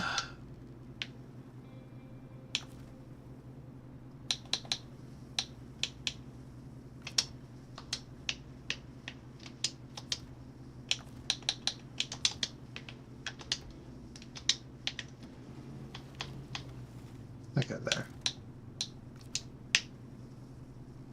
Wait, what? I have to...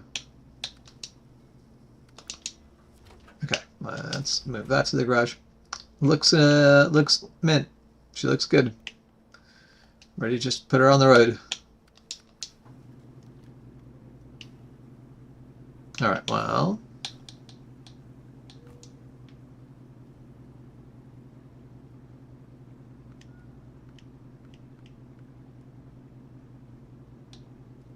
Yeah, I don't think I have enough tires to be able to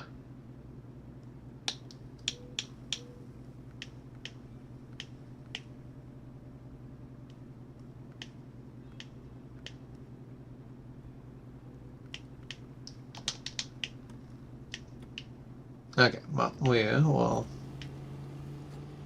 either just pull that out of there with a bigger vehicle another time,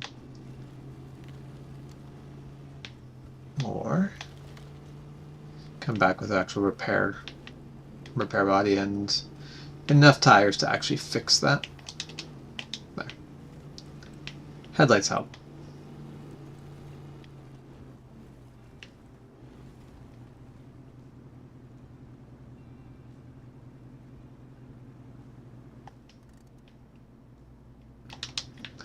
I'm sure it's fine. The warning sign's probably not related, not necessary.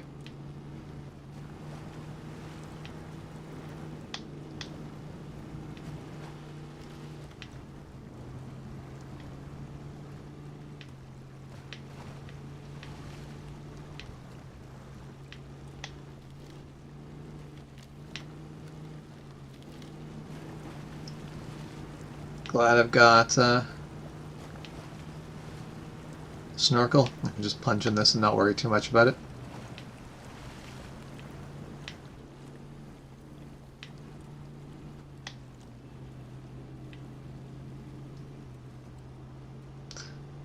Also, Jess's family is essentially French-Canadian. That was in Michigan when Michigan slipped into U.S. control.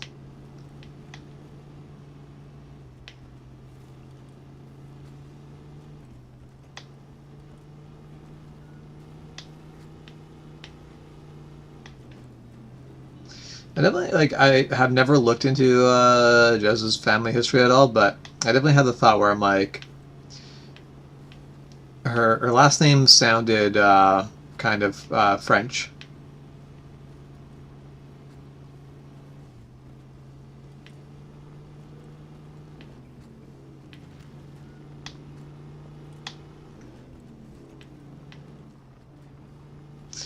Yeah, that was. I was aware that was French in Detroit because I'm pretty sure Detroit.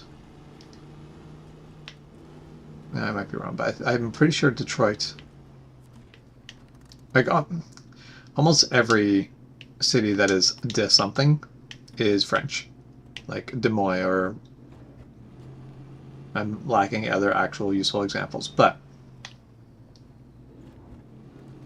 it has a very French sounding name. If you basically break yourself out of the now it's an American city mentality.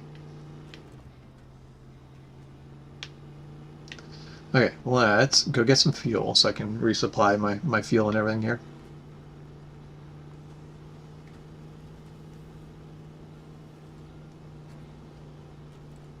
Which actually, I'm going to just pull over and I'm going to go fill up my iced tea and go use the bathroom. I will be right back. I put up my BRB, but I deleted it earlier, so be right back.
Okay, I am back.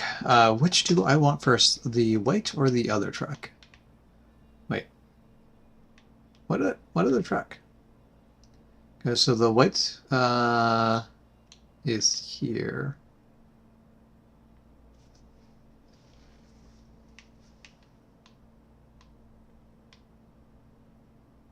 I'm not sure what other truck. I feel like I should know which one you are talking about, but I'm not actually sure which one you are talking about.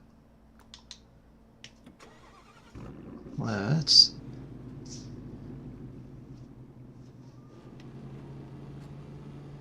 I mean, sure, let's do the one that you're doing me a favor to get. Where is that one located? I just need to go back to the gas station and actually fill up on gas, but as soon as I have fueled up, I am ready to go and find this.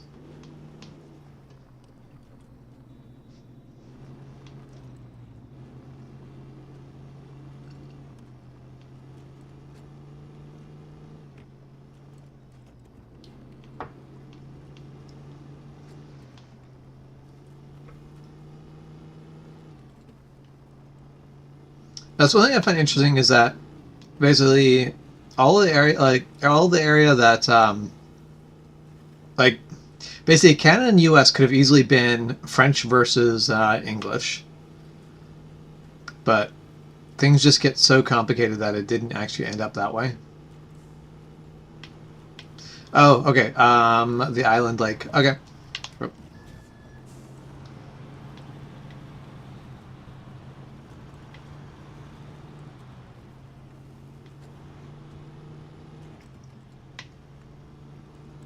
Actually, I'm going to make... Wait.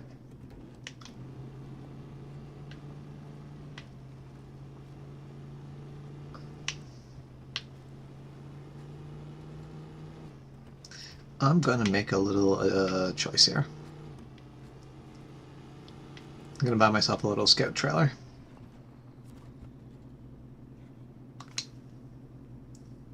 So I don't want the scout flatbed. Prototype exploration unit. No, because I can do better than that for fuel. Oh, that's an interesting little trailer. That's actually kind of cool. Service scout trailer. I do like the small little scout flatbed. It's kind of adorable. Large scout service trailer.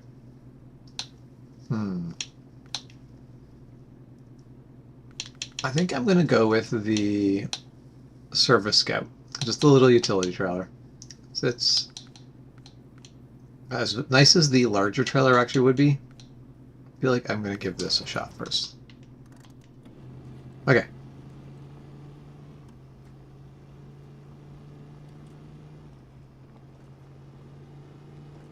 Well, yeah, and that's like the basically the southern portion was all Spain, northern portion was all French, so just the way it was. Let's not tip that. That's one thing with the trailer, I'm going to have to be more careful. And that's why I'm trying. I figure I'll go the smaller trailer rather than the bigger trailer.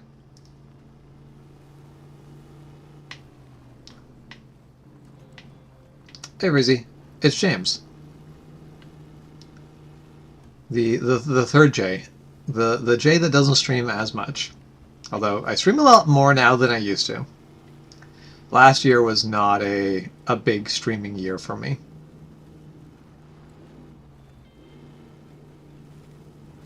Mind you, for probably half of last year, my internet was just my phone hotspot.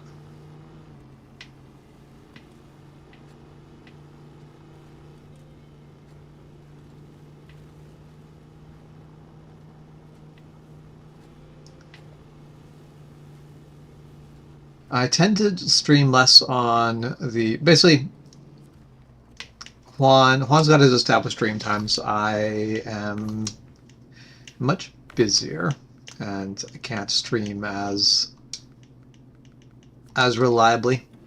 So my streams are a bit more hit and miss. Yes, I hope you are having a fantastic New Year's Eve as well.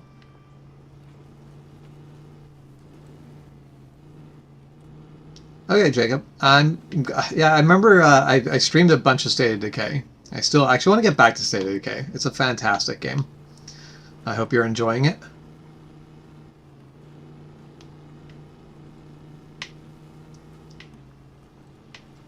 Well, that's the interesting thing. One is the wars in Europe kind of decide the fate of what happened out here in the New World, because it came down to is who had the resources to continue supporting the colonies.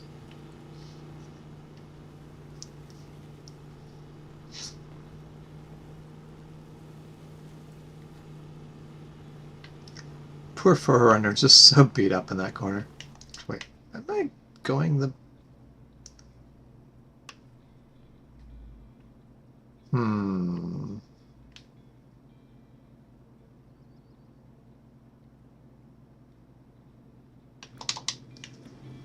Yeah, screw it, we ball.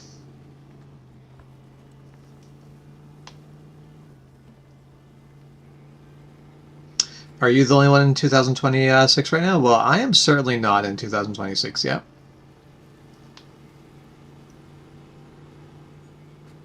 It is 6 p.m. here. So I have another 6 hours to go before New Year's hits.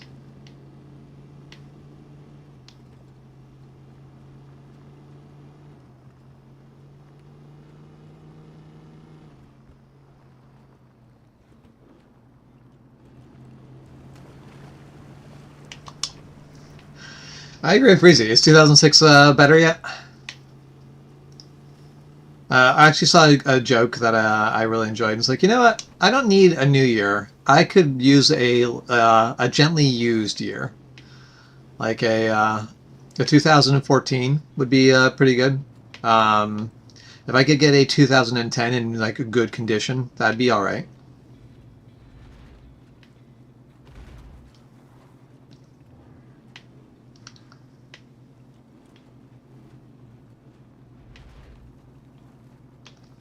Poor trailer.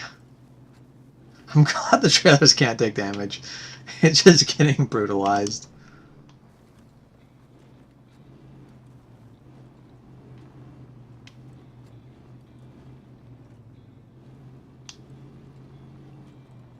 Yeah, I'm really hoping that 2026 is not an eventful year. I have had too many eventful years. I don't want to live in interesting times anymore. Times are way too damn interesting. I could go for a boring year.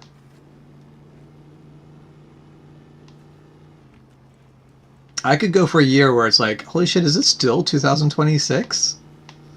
Feels like we've been doing this forever. Instead of one of those of, oh man, how has this all been happening in 1 year?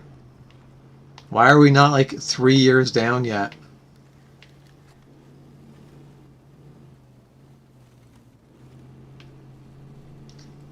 "2025 has definitely not been a terrible year. World events could go better. Personal events have gone fantastic for me in 2025. My life has sort of reoriented and figured a way forward. My biggest issues right now are things like, where do I store my motorbikes?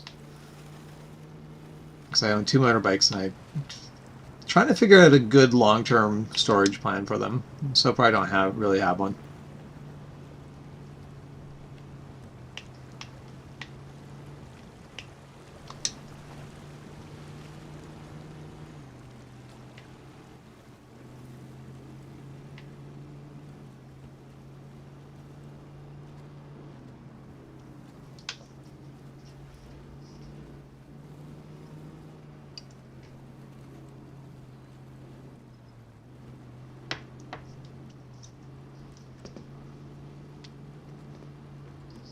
So today you learned that there is more than the New Year's ball drop in New York. Still, actually, I don't know it was in New York, but I do feel like the Idaho potato drop that's peak. I want to be there for the Idaho potato drop.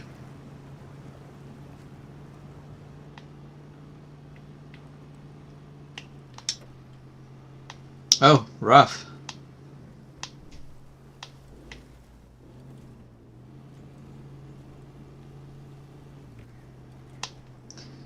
Oh. Interesting. You corrupted my my chat.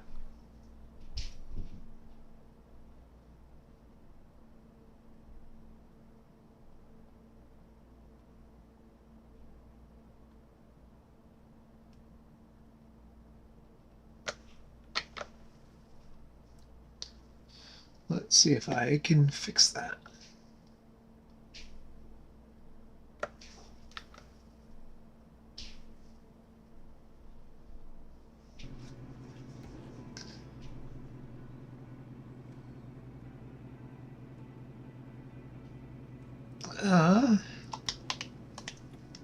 No, it looks like it's still bugged.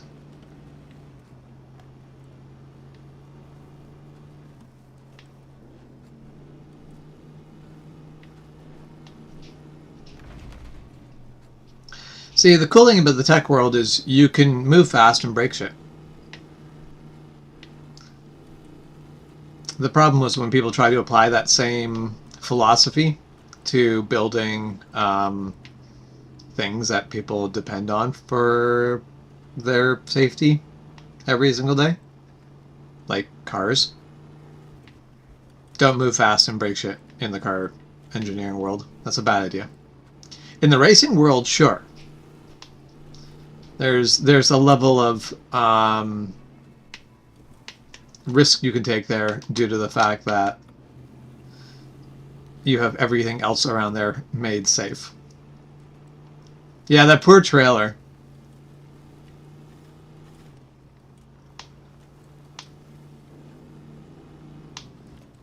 Yeah, on the road, please. I have faith in you.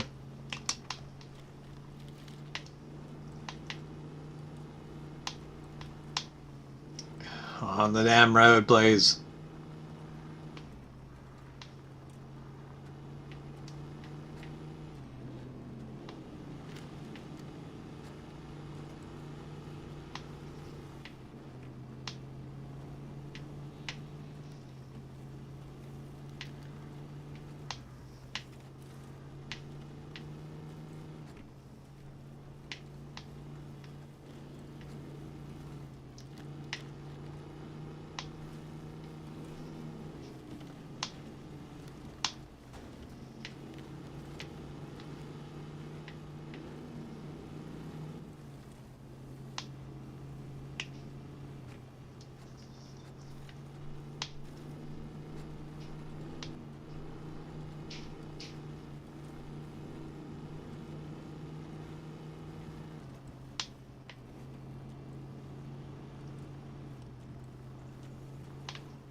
I need wheels on the side of this trailer.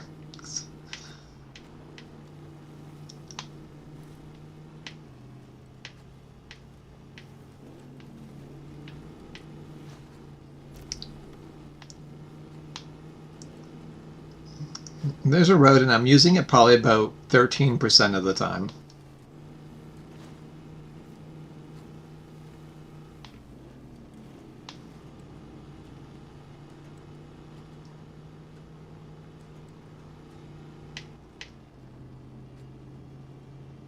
I can only imagine how a trailer would handle this sort of road in real life. You'd come back out of it with half a trailer. Hey Lucas, the game is SnowRunner. Not a lot of snow, but it is a Mud Runner sequel, and there is indeed a lot of mud.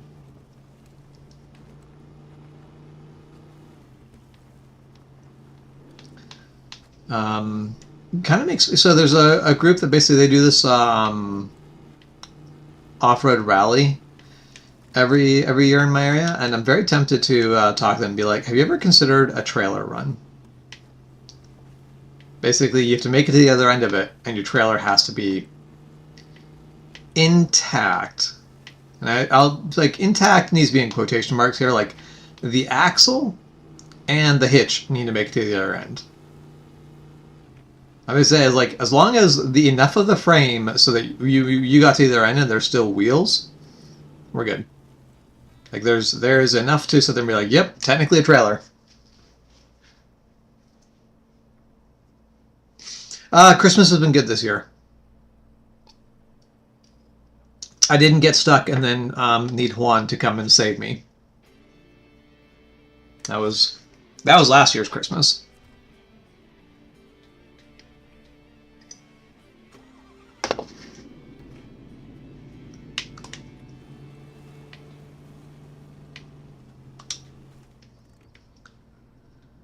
Okay, I'm going to assume I need to follow LongHauler.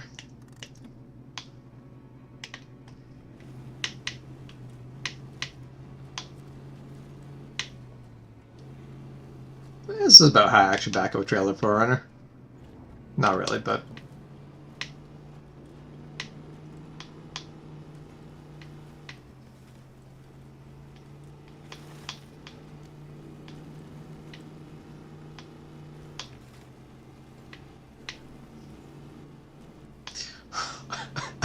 Oh, the poor trailer. I'm glad I went with the small trailer, though. The big trailer would just be so much worse. Oh. Go to check the chat. Distracted driving. Completely left the road on that. Oh, scout fuel carrier. Damn it! Should have gone here with no trailer. Okay, it is almost, or it is now past 2 a.m. for you. So that means that you are 8 hours ahead. What? So that means you've got to be, oof.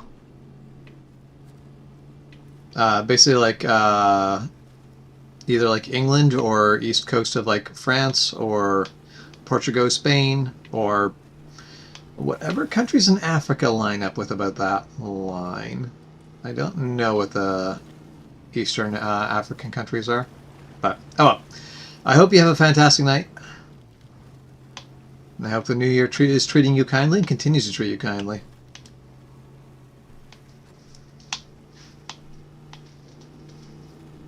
Hey Joey, Happy New Year's.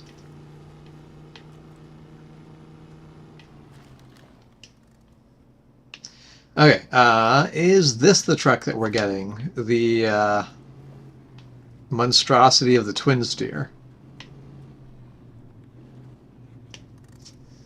Okay, you are in England. Makes sense. All right, have a good night, Jacob.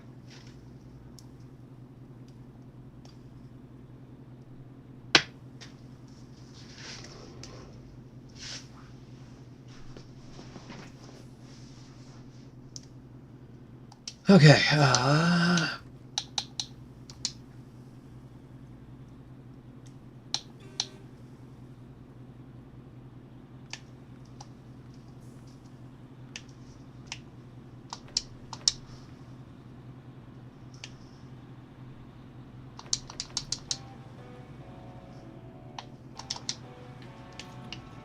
right.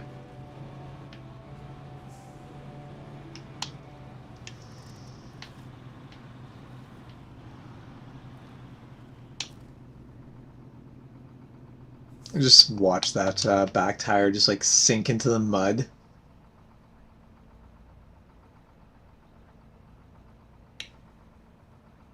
Is it just going to consume the entire tire? Has to stop. Okay, there. It finally stopped. Oh. And I thought I was being rough on this trailer.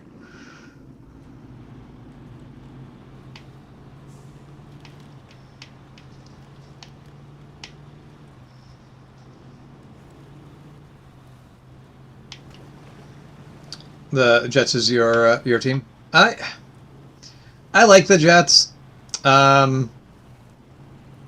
Yeah, I have watched them lose a lot of games.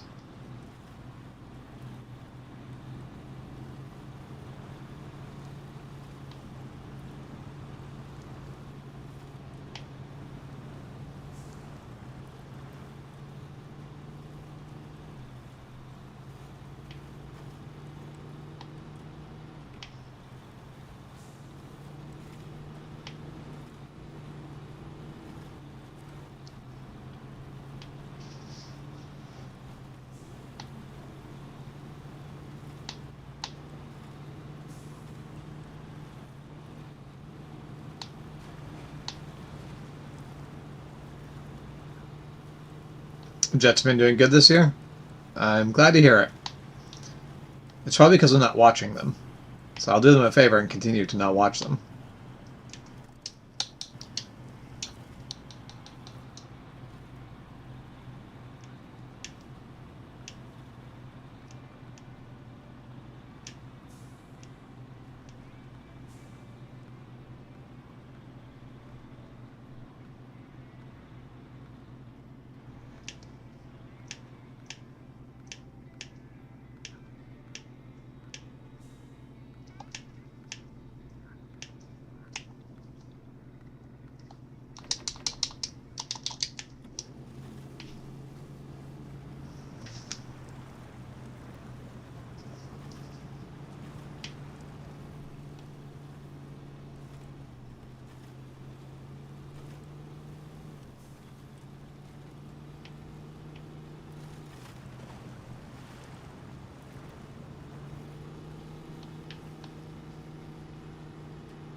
Alright, off to Smithville Dam we go again.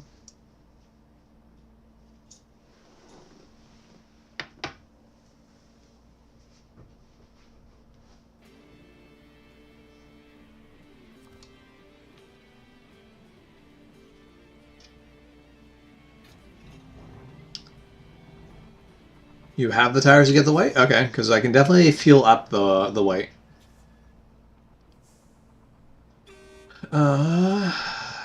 Okay, fastest way up there.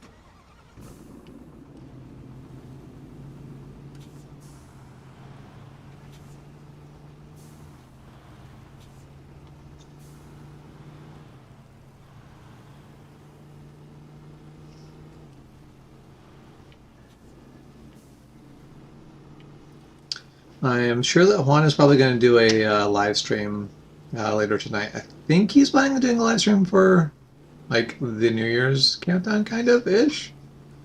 Not actually sure. Never actually answered if he's doing the New Year's countdown on stream or not, or if it's just going to be a stream tonight before that. I also have no idea when he's going to go to bed.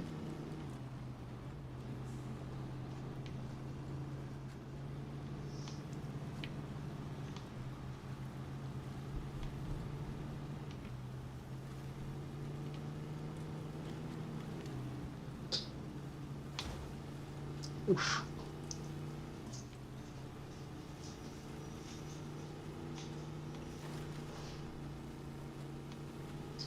So I've been looking at joysticks and throttles for a while now, and while it's theoretically affordable to get force feedback stuff, it is a case of like either I just spend like $2,000 on a high-end force feedback joystick, or I just buy a regular, like buy something like a nice joystick, something like the VBK or VK, yeah, VBK joystick and throttle, because their setup actually looks really good.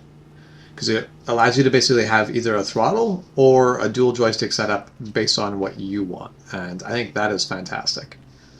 And then later, if I go, you know what, I want force feedback with this, you can basically just buy the force feedback base and then drop that joystick on, and you're not really out much more money. Like the most, like the affordable force feedback options, unfortunately, are just not good. Affordable and force feedback are kind of exclusionary terms. You're probably not getting both.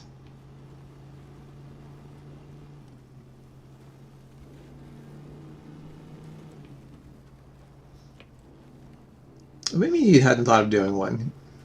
You said you were probably could live stream whenever I was done live streaming. I was planning on being done today, so I suggested you were planning on doing a live stream today. Or are you talking about doing the countdown? Because you definitely don't have to be on long enough to do the countdown. You can go to bed at like 10.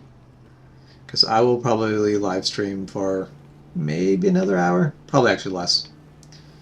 I will live stream till at least 7. After 7, maybe. We'll see. I have to go back and do some more space trekking.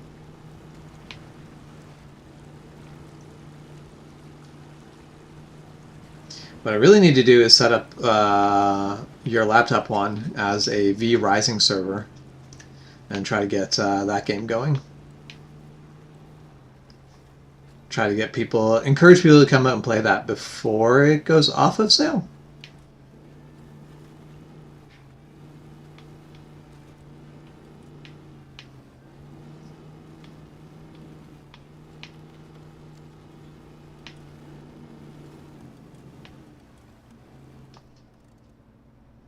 Damn it. I drove right by the fixer-upper. How did I miss it?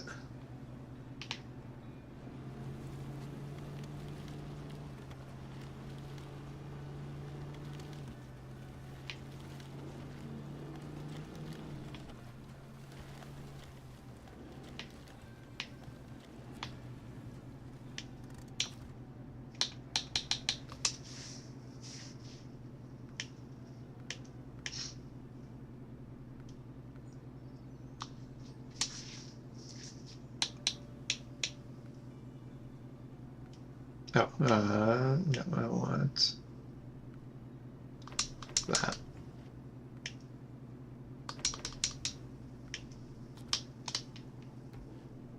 Okay. The white Western Star is full of fuel. Oh.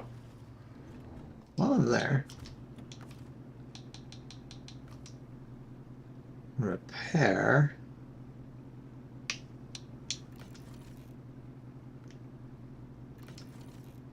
Oh, got 2 tires fixed up. There. I have used up all my repair points. And I got pretty far. I need 4 more tires and about 200 more repair points, or 195 more repair points for the suspension and gearbox.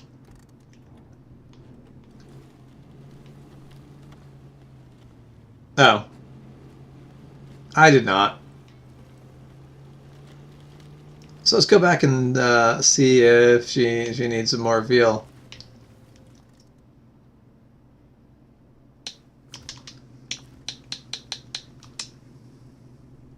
It did not drain out completely, but it's not full either.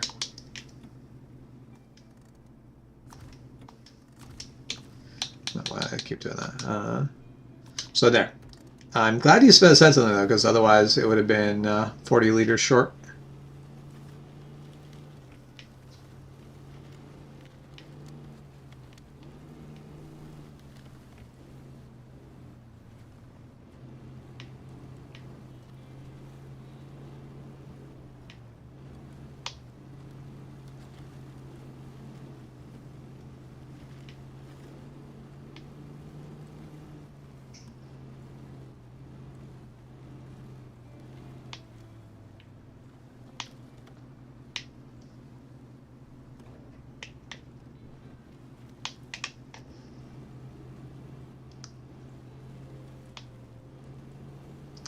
Lots of gunshots tonight. I feel like that a lot of the gunshots are probably not actually gunshots, they're probably fireworks. Like I definitely imagine in Texas it's probably a healthy mix of the two. I know this isn't the way I should be going, but it looks like I can go, so I'm going to.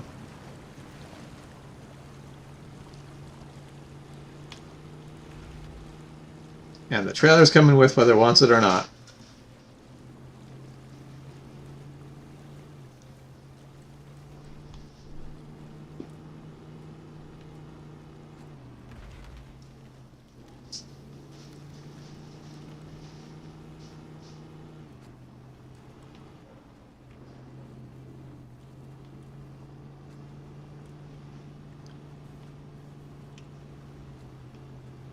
Yeah, I can only imagine that Texas gets real loud at.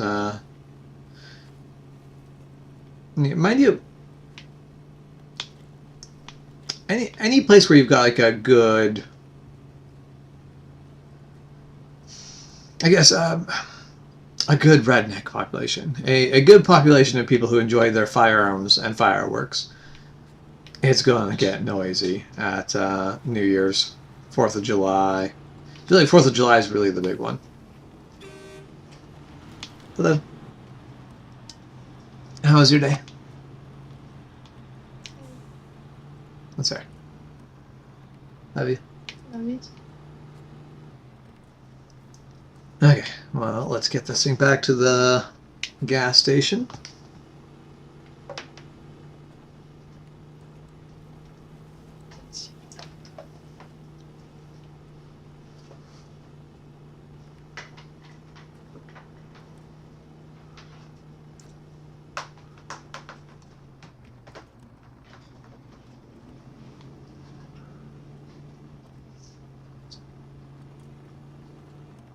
There's nothing wrong with a hometown population liking their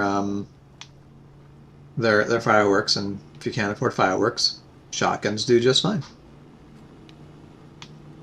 Because what is it like? Basically, I feel like it's every 4th of July at least. There's like you get the reports of people shooting guns up into the air and someone getting hurt because of it. It's one of those things where like it doesn't really make news most of the time because it's not really worth reporting on anymore. But I remember someone was like looking at the statistics, and it was like so many like people just shooting up into the air. It's like, well, the bullets got to come back down. I mean, if you're not shooting directly up, it ain't coming down where you are, but you got neighbors. I mean, your neighbors are getting shot. I think there was actually very recently somebody fatally shot their neighbor because they're actually just doing like target practice shooting, and the backdrop behind their target wasn't good enough. Ricocheted off and killed their neighbor who was sitting on her porch.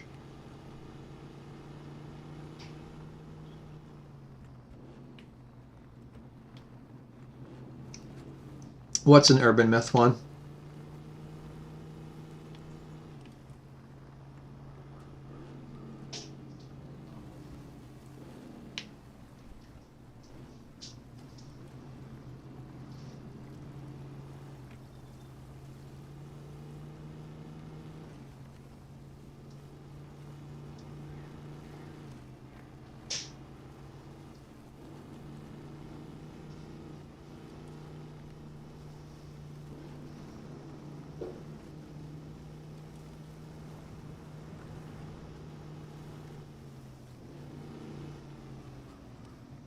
Oh yeah, basically people tend to not be fatally wounded from bullets falling down because they do not come out they don't come down nearly as fast as they get pushed out of the muzzle. But people still get hurt.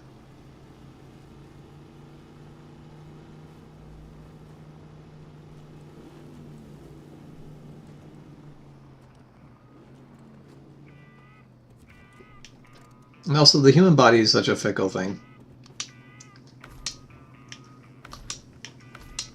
Can just absolutely tank some things and then get absolutely wrecked by things that shouldn't have really stopped it or slowed it down. Welcome back, Freezy.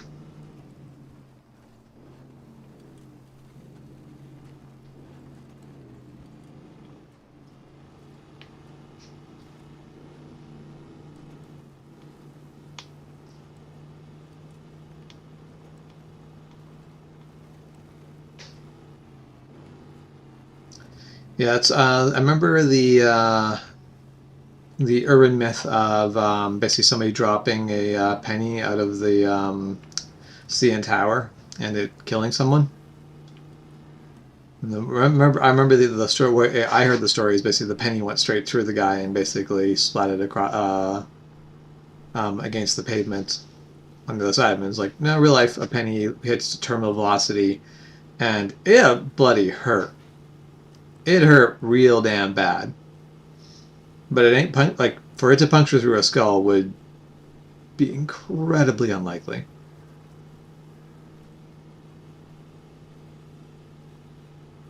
And bullets are in the same sort of category. However, being being hit by a large caliber bullet falling out of the sky, still gonna hurt and potentially still be fatal. Actually, so, hold on, I've used up all my repair. And I think the only repair spot is here. So I've got to go back and collect that. I'm doing that in daylight. Screw doing this at night.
Come on, let's keep her on the road.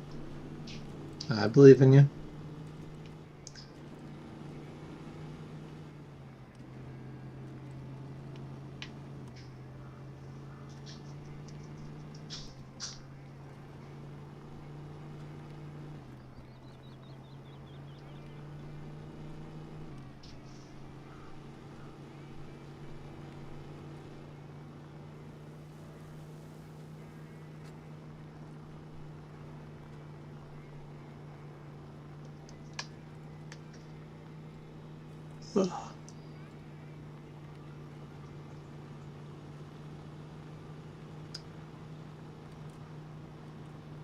I kind of want to get the Washington DLC for this game, just because I think they have the Grand Coulee Dam as part of it, and I'd love to see their rendition of it.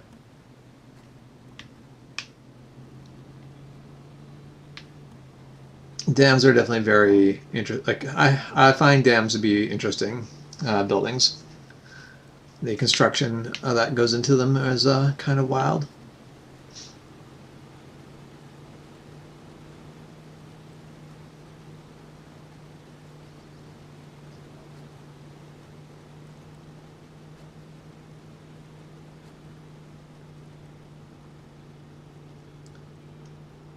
Okay, there's the trailer sales.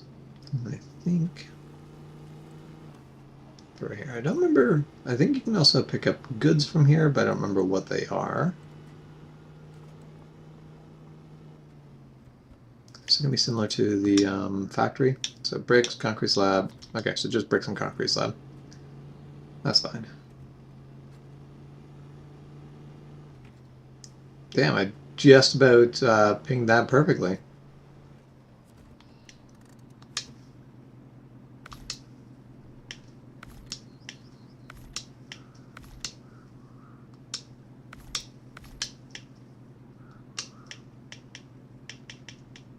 Okay, there. I am all resupplied.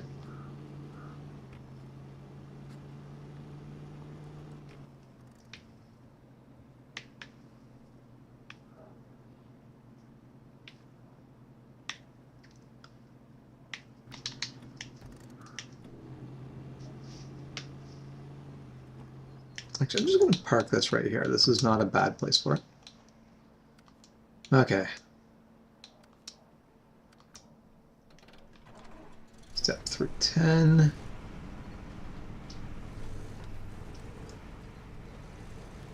I'm going to go for... Actually...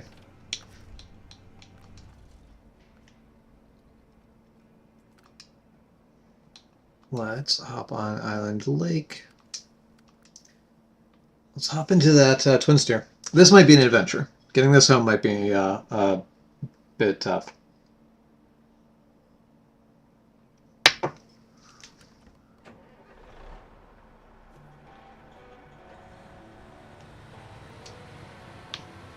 All right. Such an interesting track design.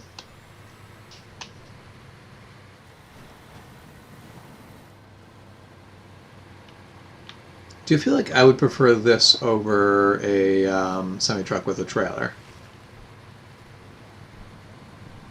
Because while as much as you don't have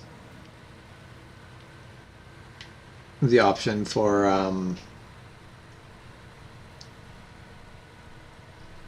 well, because as much like the lack of a pivot point sucks, it also means the weight is always on your drives.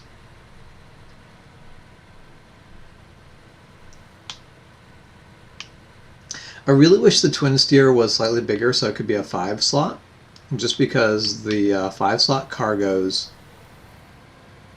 would be like, I would love to get the 5 slot cargos delivered on this.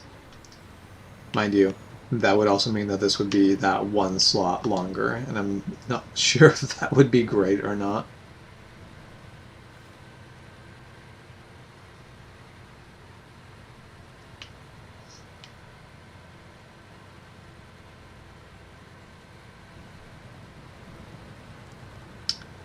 I definitely look forward to putting 4-wheel drive on this.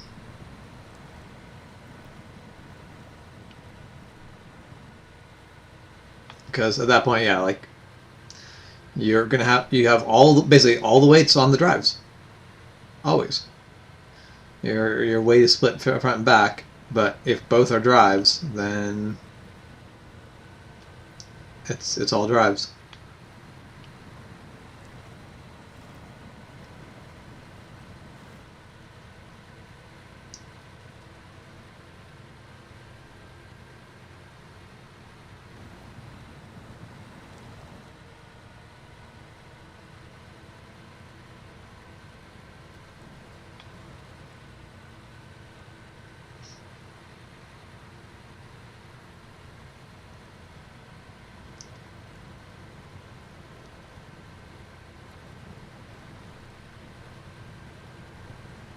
Well, considering this whole thing is stock, it's coming through here pretty decently.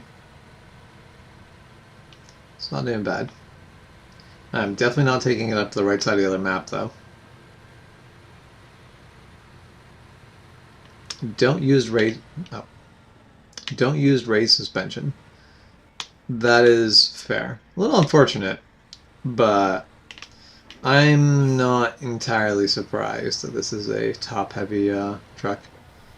I really enjoy the trucks that have the active suspension, so you can lift it if you need, but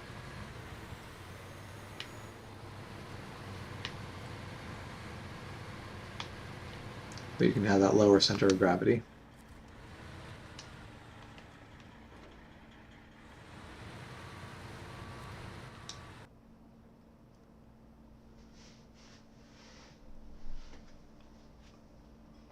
Ooh.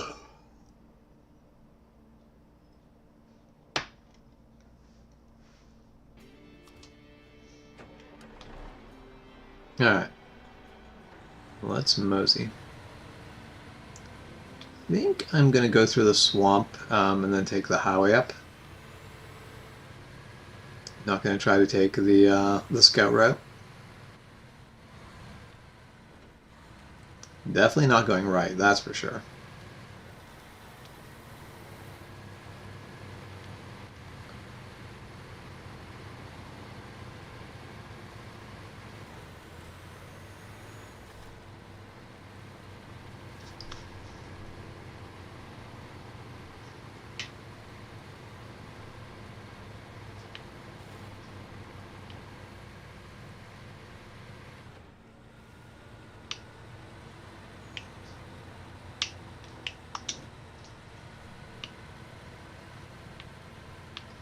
can only imagine how much flex is in that drive line.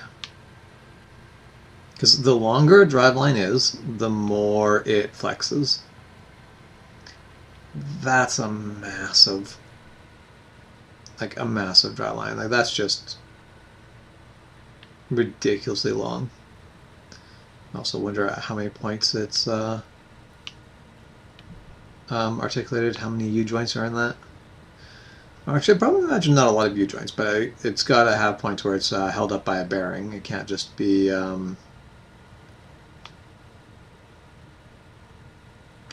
one long drive shaft, I don't think. With no supports, that would be insane.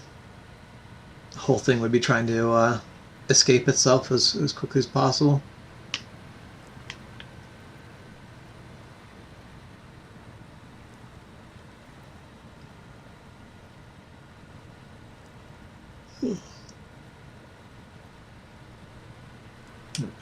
Yes, I'm probably not actually yawning because I'm tired. I'm probably yawning more because I should have food. I should have dinner.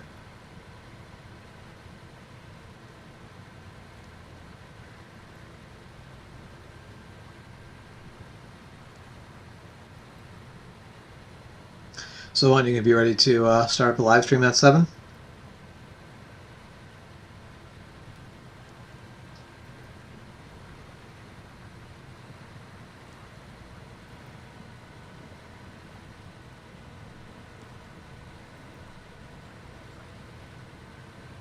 Lloyd is at the shop. Perfect, thank you.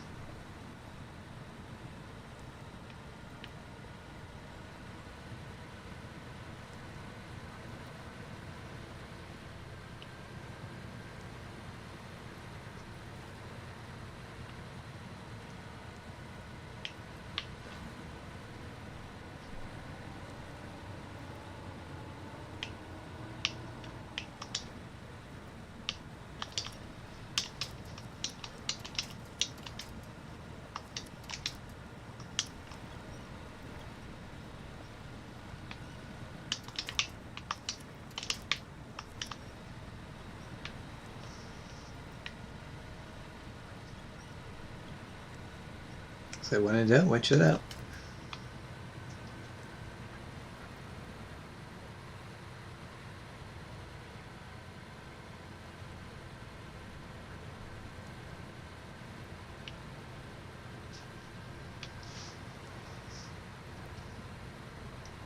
Whenever people build in like soft swamp ground, I'm always like, you can do it. You can totally do it. But why don't you have a foundation that is built to be adjusted? Because I've seen houses built that way where you have basically points where you can basically if the foundation starts to sink in one spot, you just sort of jack up the house essentially. And you can just keep doing it forever. You can just keep instead of basically being one big foundation, you've got a bunch of foundation points, and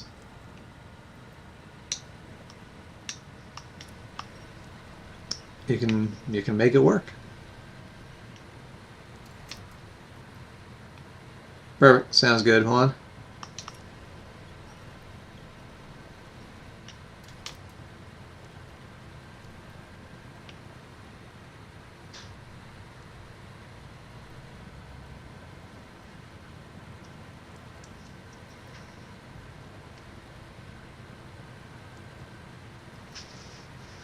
YouTube does like to get itself confused as to what channel you're chatting as. I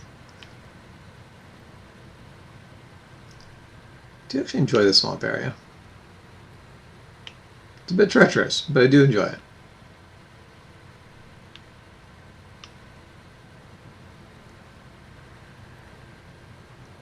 Whoa.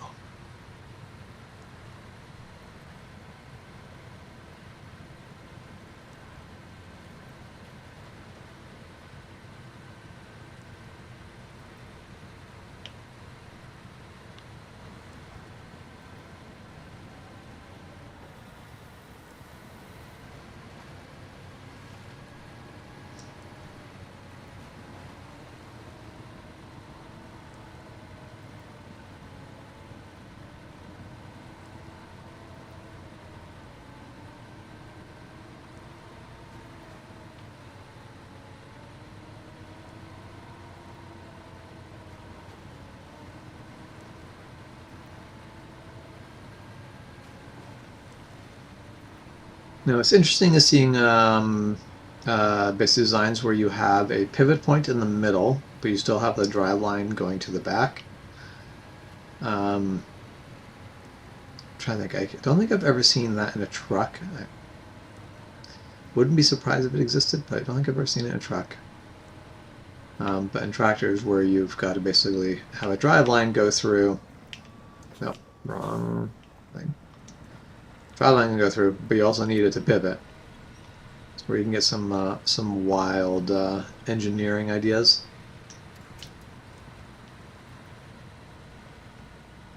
Okay, well, we're to the edge of the swamp, so the swampiness is done. You're on your way to spare fuel? I don't think I need spare fuel, though. I think I'm doing good.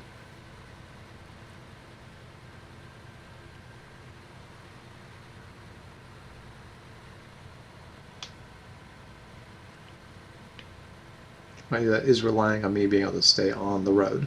We'll see if I manage that.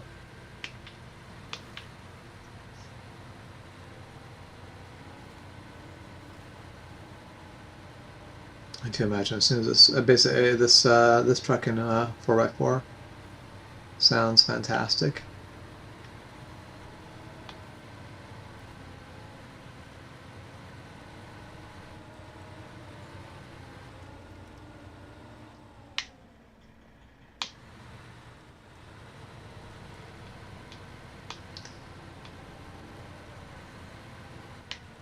Yeah, tight corners are a bit of a challenge, but they're not as bad as tight corners with a semi-trailer.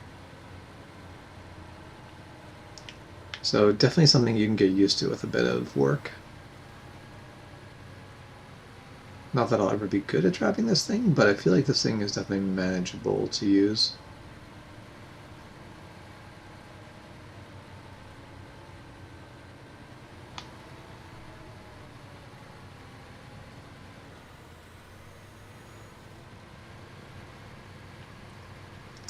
If they had rear-wheel steer, that would definitely make this thing even more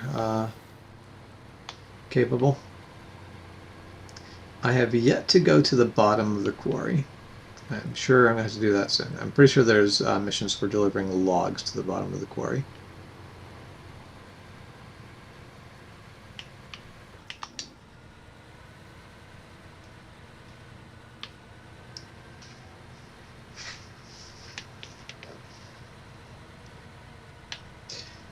What I really want to do is I want to deliver logs with this thing. I'm not sure if that's the thing. Oh, this... Am I going to get myself stuck here? Yeah, absolutely going to get myself stuck here.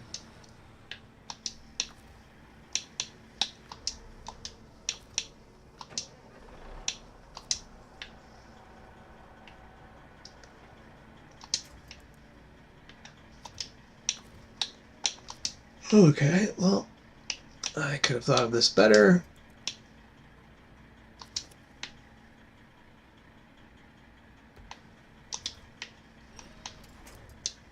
Oh, that went great.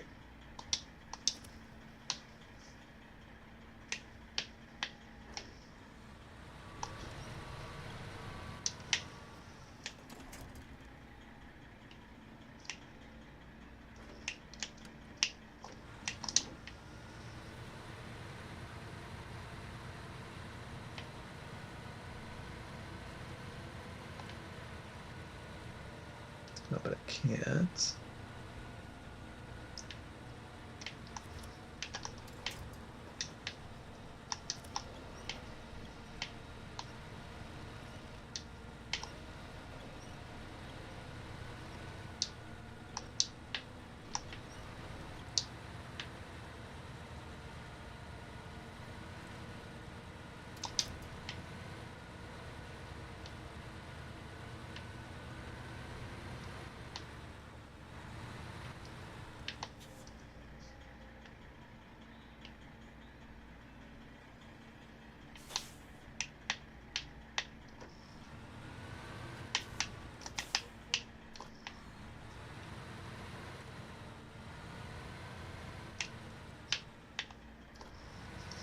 Headed the wrong direction, but at least I'm on the road.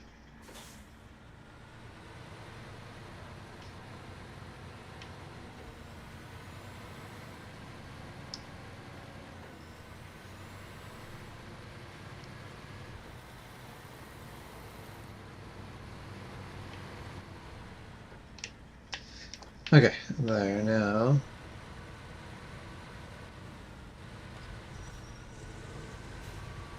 Let's get this turned around. Sorry, sign, but you're going to be a victim here.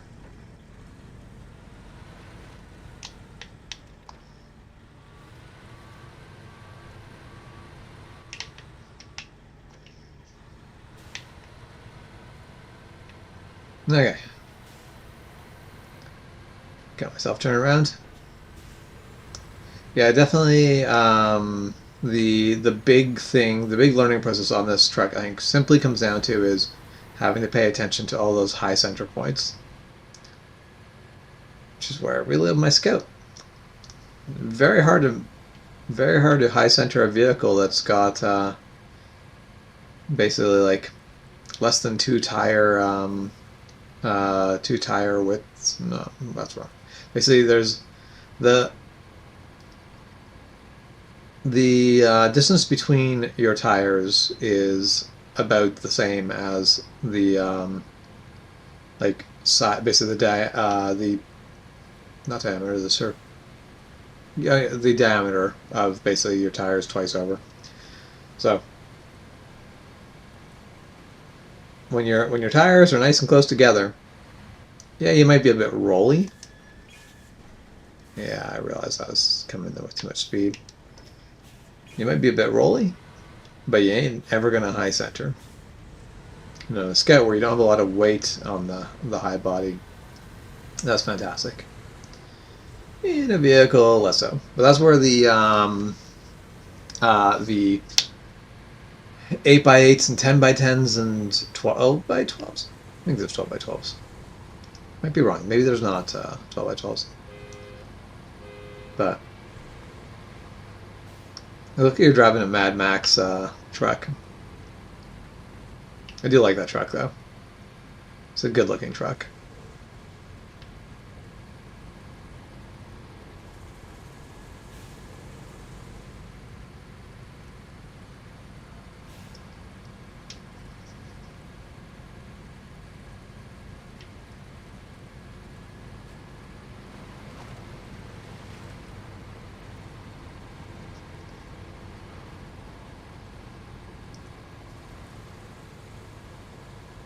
Definitely not the truck you want to use for exploration, but for hauling cargo, this seems like a good truck.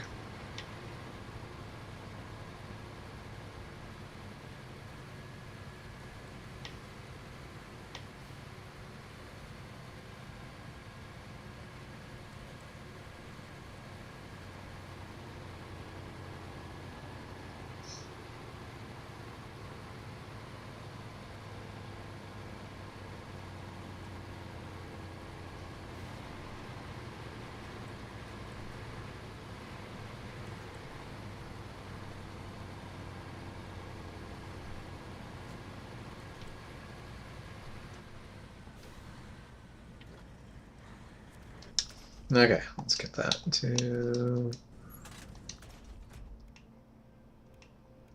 Okay, I've got a decent amount of money. Let's do the repairs.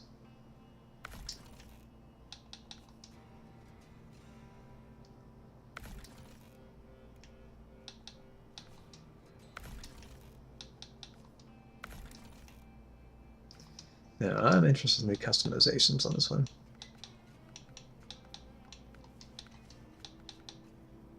Definitely getting the off-road gearbox.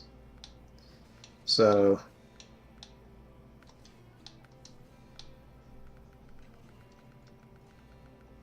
okay, yeah, so basically I could get the really big tires, but not gonna be worth it if they don't.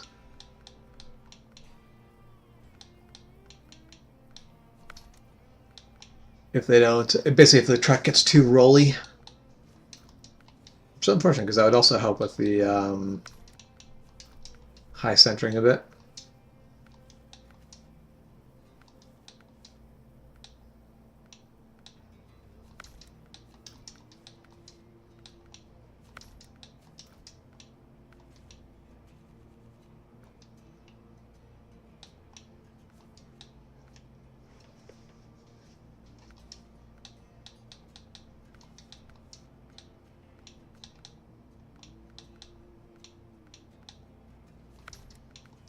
Do like the highlights.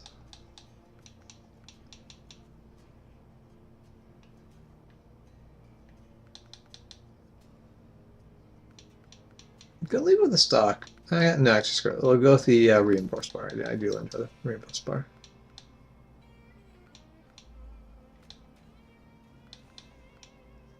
Although all the front bumpers on this one actually look pretty good.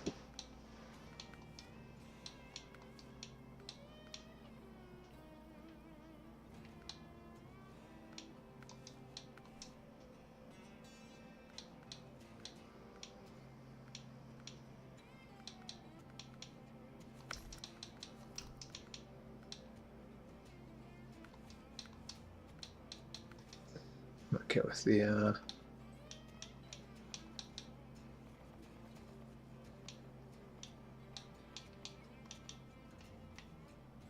I actually really like the black and yellow paint job, so we're gonna leave it with that. Okay. Well, it's gonna go live very shortly. Well, I'm gonna keep streaming for just a little bit longer.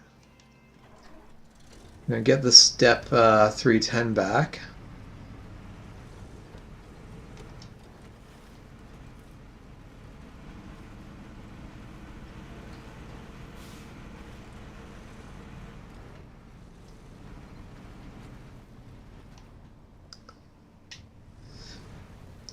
You're asking if you led me wrong on the twin steer, or?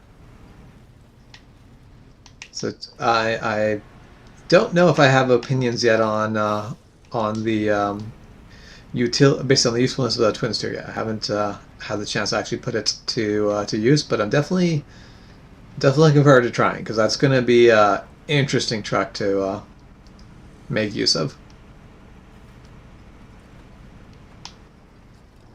Ooh, come on, let's not roll things.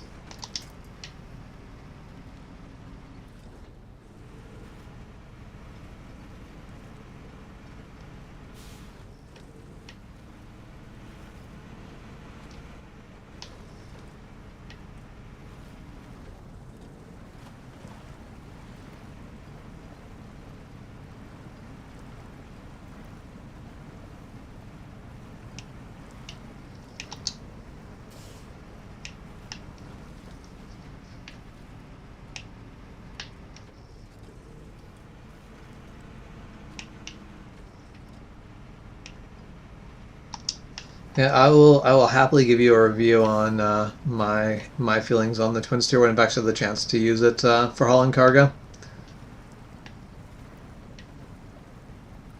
I don't feel like your assessment is correct, though. It's either a truck that just drives you nuts and just you go, nope, I'd rather do 2 runs with a smaller truck, or it's a truck where you go, oh man, this is great. This just doing double the amount of cargo with 1 run, and it's entirely worth it. It's a truck that either it makes the game way easier, or you just struggle with it and you just go, no, this is bullshit. I don't think there's gonna be an in between. I think it's gonna be one or the other.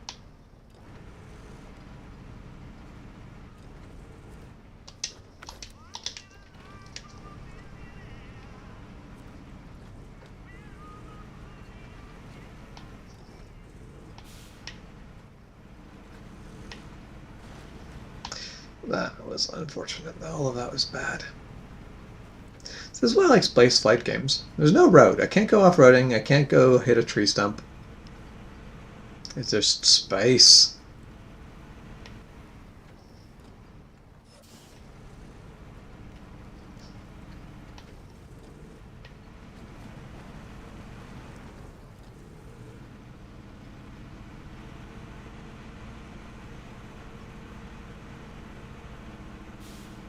Yeah, thanks for hopping in and lending me a hand. I appreciate it.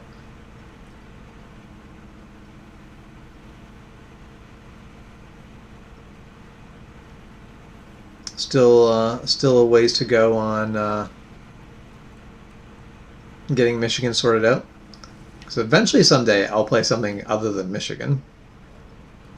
So I did buy the BC DLC, so I do plan on getting there eventually. But I'm gonna keep plugging away at Washington or Michigan until it's done. There, okay, almost everything's home, and I'm gonna leave the scout out because I don't know where I'm gonna send the scout yet. But the scout's gonna be breaking the map open more. But okay, so actually, there. Let's do the redirects. Wait, how?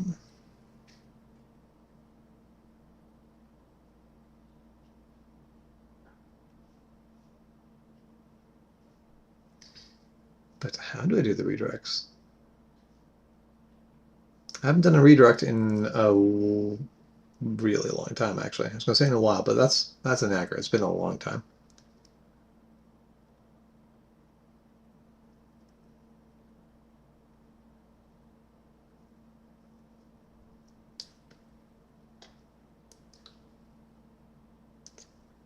I feel like everyone's more than capable of hopping over and just viewing one stream, but I'm going to go through the redirect process just because I need to remember how to do this.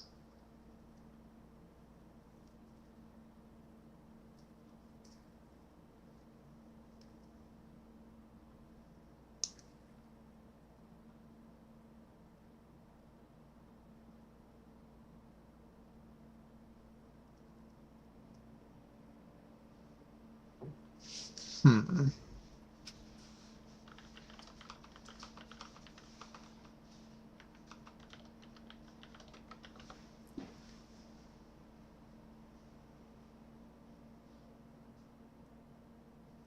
I'm pretty sure it was an edit thing. But I don't see the options.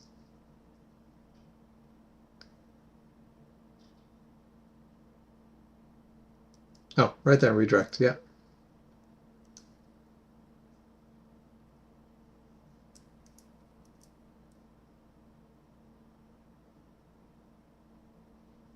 So there, I've got the redirect to on stream there.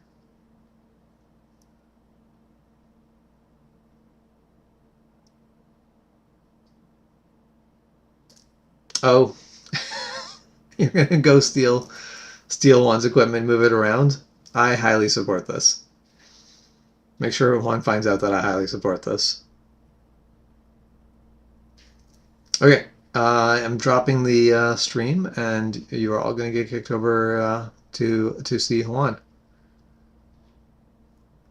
Someone needs to go tattle on me. But thanks for joining me. I hope you guys have a fantastic new year, and I will see you over in that chat momentarily.